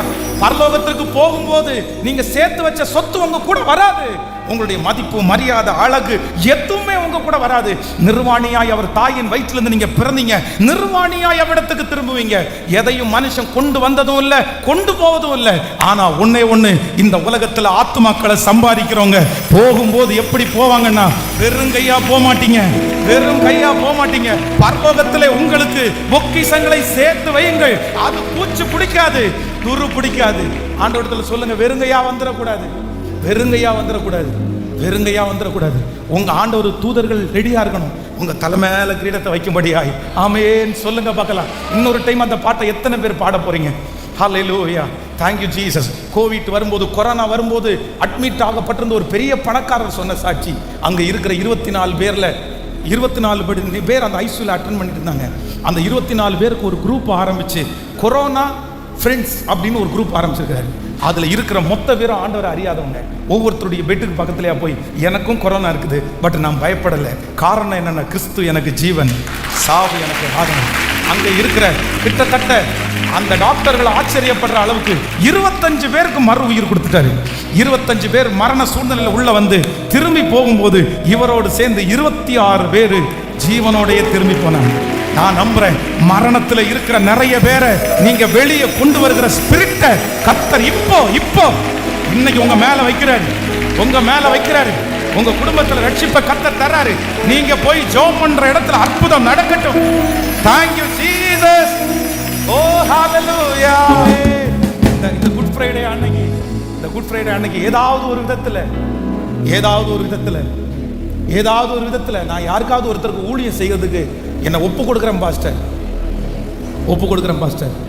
2008 2008 2007 லாஸ்ட் 7 இருந்து கிட்டத்தட்ட 2000 வரைக்கும் நான் பைக் ஓட்டுனேன். அடிக்கடி பைக்கில் தனியாகவே வெளியே போவேன். ஆனால் எப்போல்லாம் என் பைக்கில் நான் தனியாக போகிறேனோ, ரோட்டில் யாரையாவது ஒருத்தரை நிறுத்தி அவங்க யாருன்னே தெரியாமல் அவங்க பின்னாடி உட்கார வச்சு, நிறைய பேருக்கு நான் போக வேண்டிய ரூட்டு வேற, அவங்க போக வேண்டிய ரூட்டு வேற, ஆனால் கூட 2 கிலோமீட்டர் 3 கிலோமீட்டர் அவங்களுக்காக ட்ராவல் பண்ணி, அவங்க போகிறதுக்குள்ளே அவங்க இயேசுவை பற்றி அவங்களுக்கு சொல்லி கொண்டு போய் இறக்கும்போது அவங்களுக்காக ஒரு ஜெபம் பண்ணி, பல நூற்றுக்கணக்கானவருக்கு அப்படி சுவிசேஷம் செய்கிறதுக்கு கர்த்தர் இதே பட்டணத்தில் எனக்கு உதவி செய்தார். சும்மா நம்ம ஒரு ஊழியத்தினுடைய அந்த வளர்ச்சியை பார்க்கும்போது சும்மா நினச்சிட முடியாது. இதுக்கு பின்னாடி கொஞ்சம் இல்லை. இதே தெருவில் இங்கே ராஜீவ் நகர் இருக்கு பாருங்க. அந்த ராஜீவ் நகருக்குள்ள ஒரு வீட்டில் ஜெபம் பண்ண போகும்போது பிரதர் அருள் அவங்களுடைய ஃபேமிலி, நான் உள்ள என்ட்ராயிட்டேன்னா அருள் பிரதர் அவங்க ஃபேமிலி இருக்கிற ஜென்ஸ் எல்லாருமே வெளியே போயிடுவாங்க. ஒரு ஓட்ட சைக்கிள் இருக்கு, அவர்கிட்ட கேட்டு பாருங்க. ஒரு ஓட்ட சைக்கிள், பழைய சைக்கிளில் போவேன் நான். போய் அங்கே போய் 1.5 மணி நேரம் ப்ரேயர் நடத்துவேன். நான் உள்ளே போனோன்னா ஆண்கள் எல்லாம் வெளியே போயிடுவாங்க, யாருமே இருக்க மாட்டாங்க. ஆனால் அந்த ஆண்களெல்லாம் இன்னைக்கு உள்ளே உட்காந்துருக்குறாங்க. ஸோ அந்த ஆண்களெல்லாம் இன்னைக்கு சாட்சியாக இருக்காங்க. அந்த ஆண்களெல்லாம் இன்னைக்கு கர்த்தருக்கு ஊழியம் செய்கிறாங்க. நான் நம்புகிறேன், சுவிசேஷ விதை மட்டும் ஒரு நாள் சாகாதுங்க. கோதுமை மணி நிலத்தில் விழுந்து செத்தால் ஒழிய அது கண்டிப்பா. ஆண்டவர் என்ன சொல்றாருன்னா, உன் ஆகாரத்தை தண்ணீர்கள் மேல் போடு. பவுல் நட்டான், அப்பல்லோ நீர் பாய்ச்சினான், கர்த்தரோ விளைய செய்தார். நடுகிறவனாலும் அல்ல, நீர் பாய்ச்சுகிறவனாலும் அல்ல, விளைய செய்கிற தேவனாலே ஆகும். நம்முடைய ஒரே வேலை ரீச் டு காஸ்பல். எனக்கு சுவிசேஷம் அறிவி, வேற ஒண்ணும் வேணாம். நீங்க ரட்சிக்க வேண்டாம், நீங்க போய் பணத்துக்கு கடன் கொடுத்து மீட்டெடுக்க வேண்டாம். கர்த்தர் சொல்றாரு, என்ன போடு. நீ பணத்தை கொடுக்க வேண்டாம், என்ன கொடுப்பா. ஆண்டவர் போன உடனே கடன் முடியும். ஆண்டவர் போனா வியாதி சுகமாகும். ஆண்டவர் போனார்னா ஏன் எனக்கு கொடுக்க, உங்களுக்கு இலவசம். ரட்சிப்பு இலவசம், இயேசு இலவசம். இயேசுவை யாருக்கு வேணாலும் கொடுக்கலாம். ஒரு வேர்டு. நிறைய பேர் கிறிஸ்தவங்கன்னு சொல்றது கூட வெக்கப்படுறீங்கல்ல. கண் இருந்தும் காணாததுக்கு பின்பாக காது இருந்தும் கேட்காததுக்கு பின்பாக போறவங்க கூட நெஞ்ச தட்டி நான் இன்னாளுன்னு அவ்வளவு சவாலா சொல்லும்போது, உண்மையுள்ள ரட்சகர், உயிரோடு இருக்கிறவர், மரணத்தை உயிரோட விழுங்கினவர், அவருடைய பிள்ளைன்னு சொல்றதுக்கு வெட்கப்படலாமா? வெட்கப்படலாமா? பைபிள் தூக்குறது வெட்கப்படலாமா? வெட்கப்படக்கூடாது. வாலிப தம்பி வெட்கப்படக்கூடாது. நீ எப்படி வெட்கப்படலாம்? ஏசப்பா பிள்ளைன்னு சொல்றது எப்படி வெட்கப்படலாம்? நீ தலை நிமிர்ந்தல்லவா நிக்கணும். நீ சொல்லணும்ப்பா, என் கர்த்தர் பெரியவர்ப்பா, உலகத்தில் இருக்கிறவனை விட எனக்குள்ள இருக்கிறவர் பெரியவர். உலகத்துல எத்தனை கோடி புத்தகம் வேணாலும் இருக்கலாம்ப்பா, இந்த பரிசுத்த வேதாகமத்துக்கு இணையா ஒண்ணு இல்லை. நீ சொல்லணும்ப்பா, நீ சொல்லணும். நீ சொல்லாம வேற யார் நிப்பா? இந்த ஜெனரேஷனுக்கு நீ தான் தேவை. நீ கர்த்தருக்கு தேவை. பாஸ்டர், எனக்கு ஒரு வீடு கொடுத்தாருன்னா கர்த்தருக்கு நான் ஊழியம் செய்வேன் பாஸ்டர். எனக்கு ஒரு கார் கொடுத்தாருன்னா கர்த்தருக்கு ஊழியம் செய்வேன் பாஸ்டர். என் பைக்கில் நான் ஆண்டவர் ஊழியம் செய்வேன் பாஸ்டர். இந்த குட் ஃப்ரைடேக்கு அப்புறம் எனக்கு ஏதாவது ஒரு விதத்தில் கண்டிப்பாக வருஷத்தில் ஒரு 10 பேருக்காவது என் ஏசாமியை பற்றி நான் சொல்லுவேன்னு ஒப்பு கொடுக்குறவங்க மட்டும் உங்கள் கைகளை உயர்த்தி அப்படியே எழுமி நெல்லுங்க. உங்களுக்காக ஸ்பெஷலாக ஒரு ஜெபம் பண்ண போகிறேன். Thank you Jesus. இனி ஒரு 2 வார்த்தை இருக்கிறது, வேகமாக ஒரு 5 மினிட்ஸில் சொல்லி உங்களுக்கு முடிக்கிறேன். அந்த மாதிரி ஒப்பு கொடுக்குறவங்க மட்டும் எழுமி நெல்லுங்க. உண்மையா பாஸ்டர் சொல்றாருன்றதுக்காக எந்திரிச்சு நிற்க வேண்டாம். ஆமென். கண்டிப்பா ஆண்டவரே எனக்கு அப்படி ஒரு வாய்ப்பை கத்த தருவார். நான் எங்க போனாலும் நான் கண்டிப்பா சொல்லுவேன், ட்ரை ஜீசஸ். நான் கண்டிப்பா சொல்லுவேன். என் வாகனத்துக்கு பின்னாடி கண்டிப்பா ஒரு வசனத்தை எழுதி ஒட்டி அதுல ஆண்டவருக்கு சொல்லுவேன். என் ஃப்ரெண்ட்ஸுக்கு ஏசப்பா பற்றி சொல்லுவேன். என் பாடல் மூலமா ஏசப்பா பற்றி சொல்லுவேன். எனக்கு ஆத்துமா தாகம் வேணும். நன்றியப்பா, நன்றியப்பா, நன்றியப்பா. ஆமென். ஹalleluya. என் இயேசுராஜனே, ஹalleluya. கர்த்தர் உங்க எல்லாரையும் ஆசீர்வதிப்பாராக. ஸோ நீங்க இத்தனை பேர் அப்படியே மொத்த கிரௌடும் நீங்க எழும்பி நிற்பீங்கன்னு நான் நினைக்கல. ஸோ ஆன்லைனில் இருக்கிறவங்களும் நிறைய பேர் நீங்க ஒப்பு கொடுத்தீங்கன்னு நான் நம்புறேன். உங்களுடைய சிந்தனை எல்லாம் ஒரே ஒரு எண்ணம், ஒரு 10 பேருக்கு வேலை சம்பளம் கொடுக்குறீங்களா, அவங்கள கூட்டி வச்சு மாசத்துக்கு ஒரு நாள் ஒரு பிரேயர் நடத்துங்க. வாய்ப்பு கிடைக்க எங்கெல்லாம் வாய்ப்பு கிடைக்குதோ, எங்கெல்லாம் வாய்ப்பு கிடைக்கும் எதிர்பார்த்துட்டே இருங்க. எதிர்பார்த்து உங்களுக்கு ஒரே ஒரு நோக்கம் மட்டும், ஆத்தும தாகம்.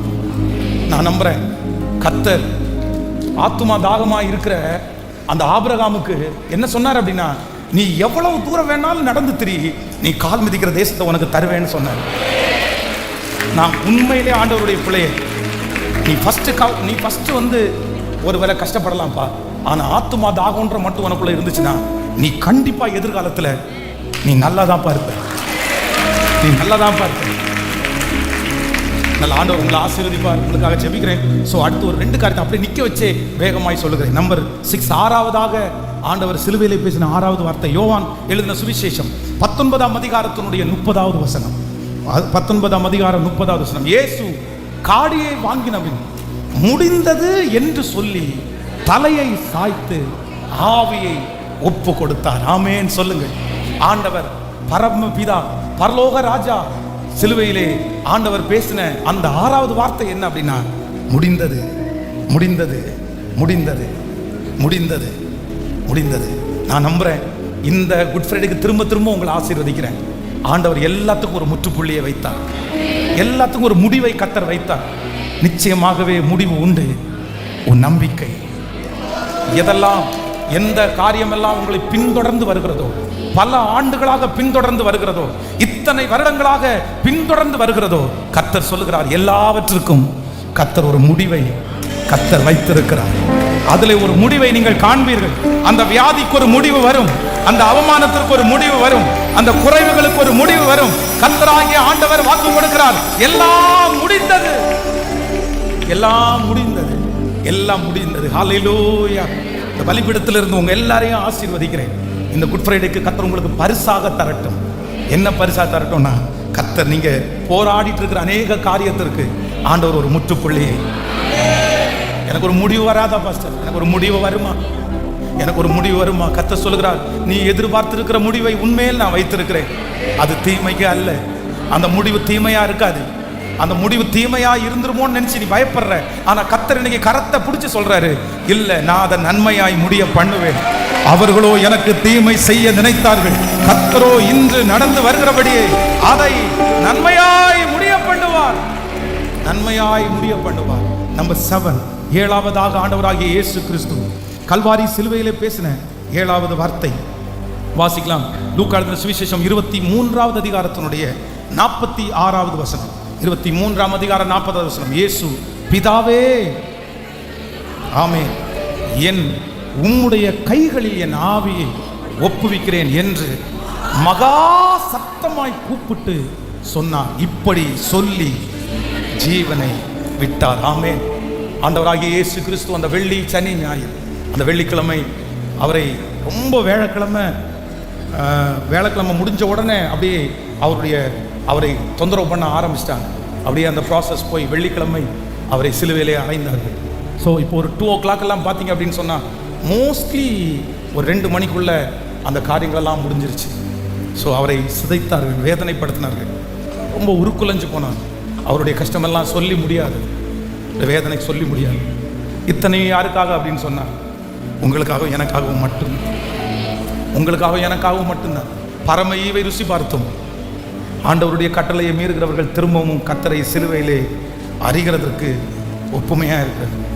7வதாக கர்த்தர் ஒரே ஒரு வார்த்தை சொல்றாரு, பிதாவே, உம்முடைய கைகளில் என் ஆவியை ஒப்பு கொடுக்கிறேன். அப்படின்னா அவருக்கும் பிதாவுக்கும் ஒரு பெரிய ரிலேஷன்ஷிப் இருந்துச்சு. பிதாவோடு தான் ஆண்டவர் எல்லாத்தையும் தொடங்கினார். இப்போ முடிக்கும் போது எப்படி முடிக்கிறார் அப்படின்னு சொன்னார்? பிதாவோடே முடிக்கிறார்.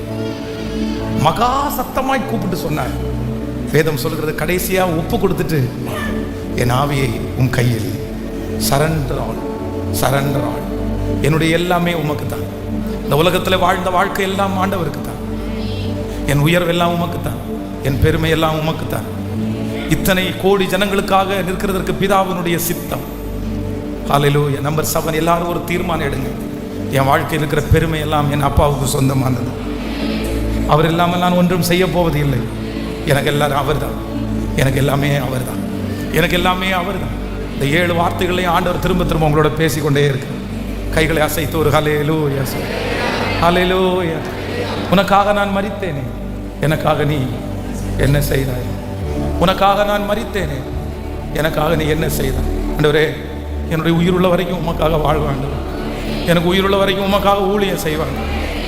என் உயிருள்ள வரைக்கும் உங்களை நான் விட மாட்டாண்டு. என்ன வந்தாலும் உங்களை மறுதளிக்க மாட்டாண்டு. என்ன வந்தாலும் உங்களை விட்டு கொடுக்க மாட்டாண்டு. சமீப காலமாய் தமிழ்நாடு கிறிஸ்தவ உலகம் அப்படியே நிறைய தோல்விகளை சந்தித்தது போல நிறைய தடுமாற்றங்கள்லாம் இருந்துகிட்டே இருக்குது. ஆனால் நான் நம்புகிறேன், ஆண்டவருடைய திருச்சபை யாராலும் அழிக்க முடியாது, எழுப்புதலை யாராலும் அழிக்க முடியாது. ஆண்டவர் உன்னை தேடுறாரு, ஆண்டவர் உங்களை என்னையும் தேடுறாரு, ஆண்டவர் உங்களை என்னை ரொம்ப நம்புறாரு. இந்த விழுந்து போய் கிடக்கிற இந்த கிறிஸ்தவத்தை, இந்த ஆண்டவருடைய ரட்சிப்பை நம்ம தூக்கி நிறுத்தணும். உங்க மூலமா லட்சங்கள் சந்திக்கப்படணும். உங்க வீட்டில் ஒரு பிள்ளை எழும்பி 1000க்கு முன்னாடி அப்படி நின்று கர்த்தர் பெரியவர்னு கர்ச்சிக்கணும்.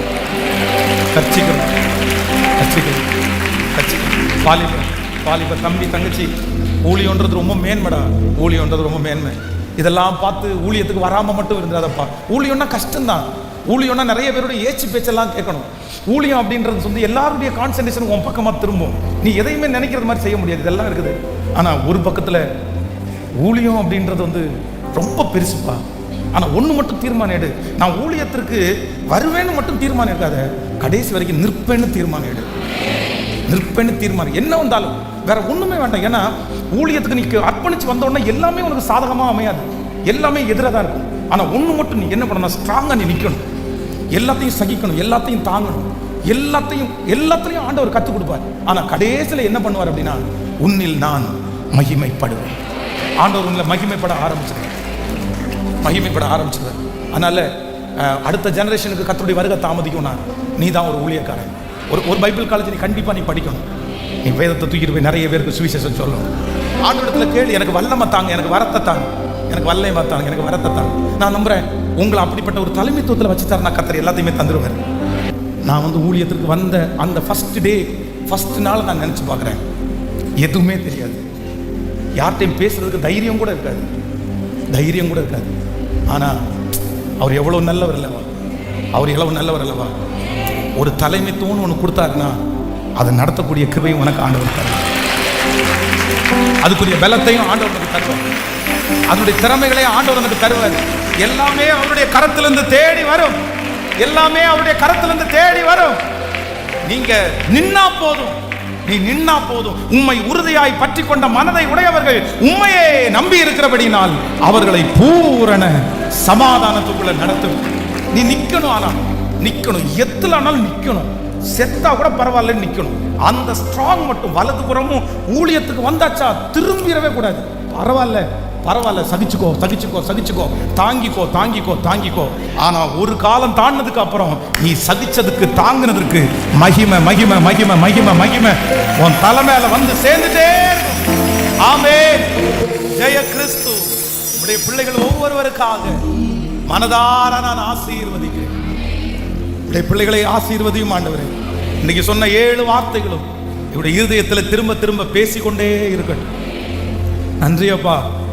அவருடைய தரித்திரத்தினாலே நாங்கள் ஐஸ்வர்யவான்கள் ஆனோம். எங்களை ஐஸ்வர்யவான்கள் ஆக்கும்படி நீர் அந்த கேடு அடந்தீர். நீர் தரித்திரனானீர். ஹல்லேலூயா. ஆண்டவரே, உம்முடைய பிள்ளைகளை சந்தோஷப்படுத்துங்க. எனக்கு தெரியும் நிறைய பேர் இந்த குட் ஃப்ரைடேல சந்தோஷமா இல்லை. ஈஸ்டரை எப்படி நான் எதிர்கொள்ள போறேன்னு கூட நிறைய பேருக்கு தெரியல. எல்லா வருஷத்தை விட இந்த வருஷம் சோகம், மன கஷ்டம்.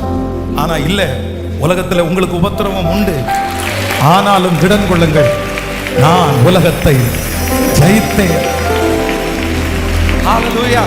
அன்னைக்கு நீ கல்வாரி சிலுவையில அன்னைக்கு நீ பாடுபடும் போது சுற்றி இருக்கிற நிறைய பேர் வருத்தப்பட்டாங்க, கவலைப்பட்டாங்க, அழுதாங்க. ஆனா இன்னைக்கு நாங்க சந்தோஷப்படுறோம் ஆண்டவரே. அதே போல நான் நம்புறேன், இந்த சத்தத்தை கேட்கிற பிள்ளைங்க யார் இன்னைக்கு அழுறாங்களோ, யார் இன்னைக்கு வருத்தப்படுறாங்களோ, ஆனா ஒரு நாள் இந்த உபத்திரவம் நல்லது, இந்த பாதை நல்லது, இந்த அவமானம் நல்லது அப்படின்னு என் பிள்ளைகளை ஆண்டவரே நீ அந்த ஆசீர்வாதத்துக்கு நடத்துகிறதற்காக ராத்திரி பகலா இந்த திருச்சபையை கிளீன் பண்ணி இந்த ஊழியத்தை செய்யறதற்கு உதவியா இருந்த பிள்ளைங்க, பொருட்களை வாங்கி கொடுத்த பிள்ளைங்க, இன்றைக்கு முடிச்ச உடனே அந்த மோர் காரியங்களை ஒழுங்குபடுத்தி இருக்கிற பிள்ளைங்க. ராஜா, எங்க பிள்ளைங்கெல்லாம் ரொம்ப நல்லா இருக்கட்டும் ஆண்டவரே. இந்த ஆலயத்துக்குன்னு கொடுக்குற ஒரு பிள்ளைங்க கூட கஷ்டப்பட வேணாம் ஆண்டவரே. அவங்க கையை பிளஸ் பண்ணுங்க ஆண்டவரே. இந்த கையை அமுக்கி குலுக்கி சரிந்து விழும்படியாய் நாங்க சொன்னது மாதிரியே அவங்களுக்கு ஒரு சொந்தமான வீடு கொடுக்கணும். அந்த வீட்டுக்கு மேல ஒரு சிலுவை கொடி பறக்கணும். அந்த உதிக்கிற வெளிச்சத்திற்கு ராஜாக்கள் ஜனங்கள் வரணும் வரணும். ஆண்டவரே, என் பிள்ளைக்கு இந்த உலகத்துல ஓட்டுறதுக்கு ஒரு நல்ல ஒரு கார் கொடுக்கணும். அந்த கார்ல உட்கார்ந்து அப்படியே உங்க பிரசன்னத்தை உணர்ந்து குடும்பமா ஆராதிக்கணும். அந்த கார்ல ஆராதிக்கும் போது வெளியில இருக்கிற பிசாசுகள் ஓடணும். அந்த அளவுக்கு தேங்க்யூ ஜீசஸ். இந்த சின்ன பிள்ளைகளுக்காக, வாலிப பிள்ளைகளுக்காக ஜெபிக்கிறேன். அப்பா அப்பா, ஒருவேளை உங்க வருகை தாமதிச்சுன்னா என் பிள்ளைங்க ஒரு மேடையில நின்று ஆயிரங்களுக்கு லட்சங்களுக்கு முன்னாடி நின்று பிரசங்கம் பண்ணணும். அன்னைக்கு பின்னாடி உட்கார்ந்து எங்க கண்கள் அப்படியே ஆனந்த கண்ணி, நீ பண்றா நீ பண்றா நீ பண்றா, உனக்காக ஜெபம் பண்றேன், நீ ஓடுறா நீ செய்டா அப்படின்னு பின்னாடி இருந்து எங்களை உற்சாகப்படுத்துகிற அளவிற்கு என் பிள்ளைகளை நம்புங்க ஆண்டவரே. இந்த கம்ஃபர்ட் சர்ச் மூலமாய் இந்த உலகத்தையே கலக்கிறவர்கள் இந்த கம்ஃபர்ட் திருச்சபையில எழுமணும். உங்க பாதத்தை முத்தம் செய்கிறோம்.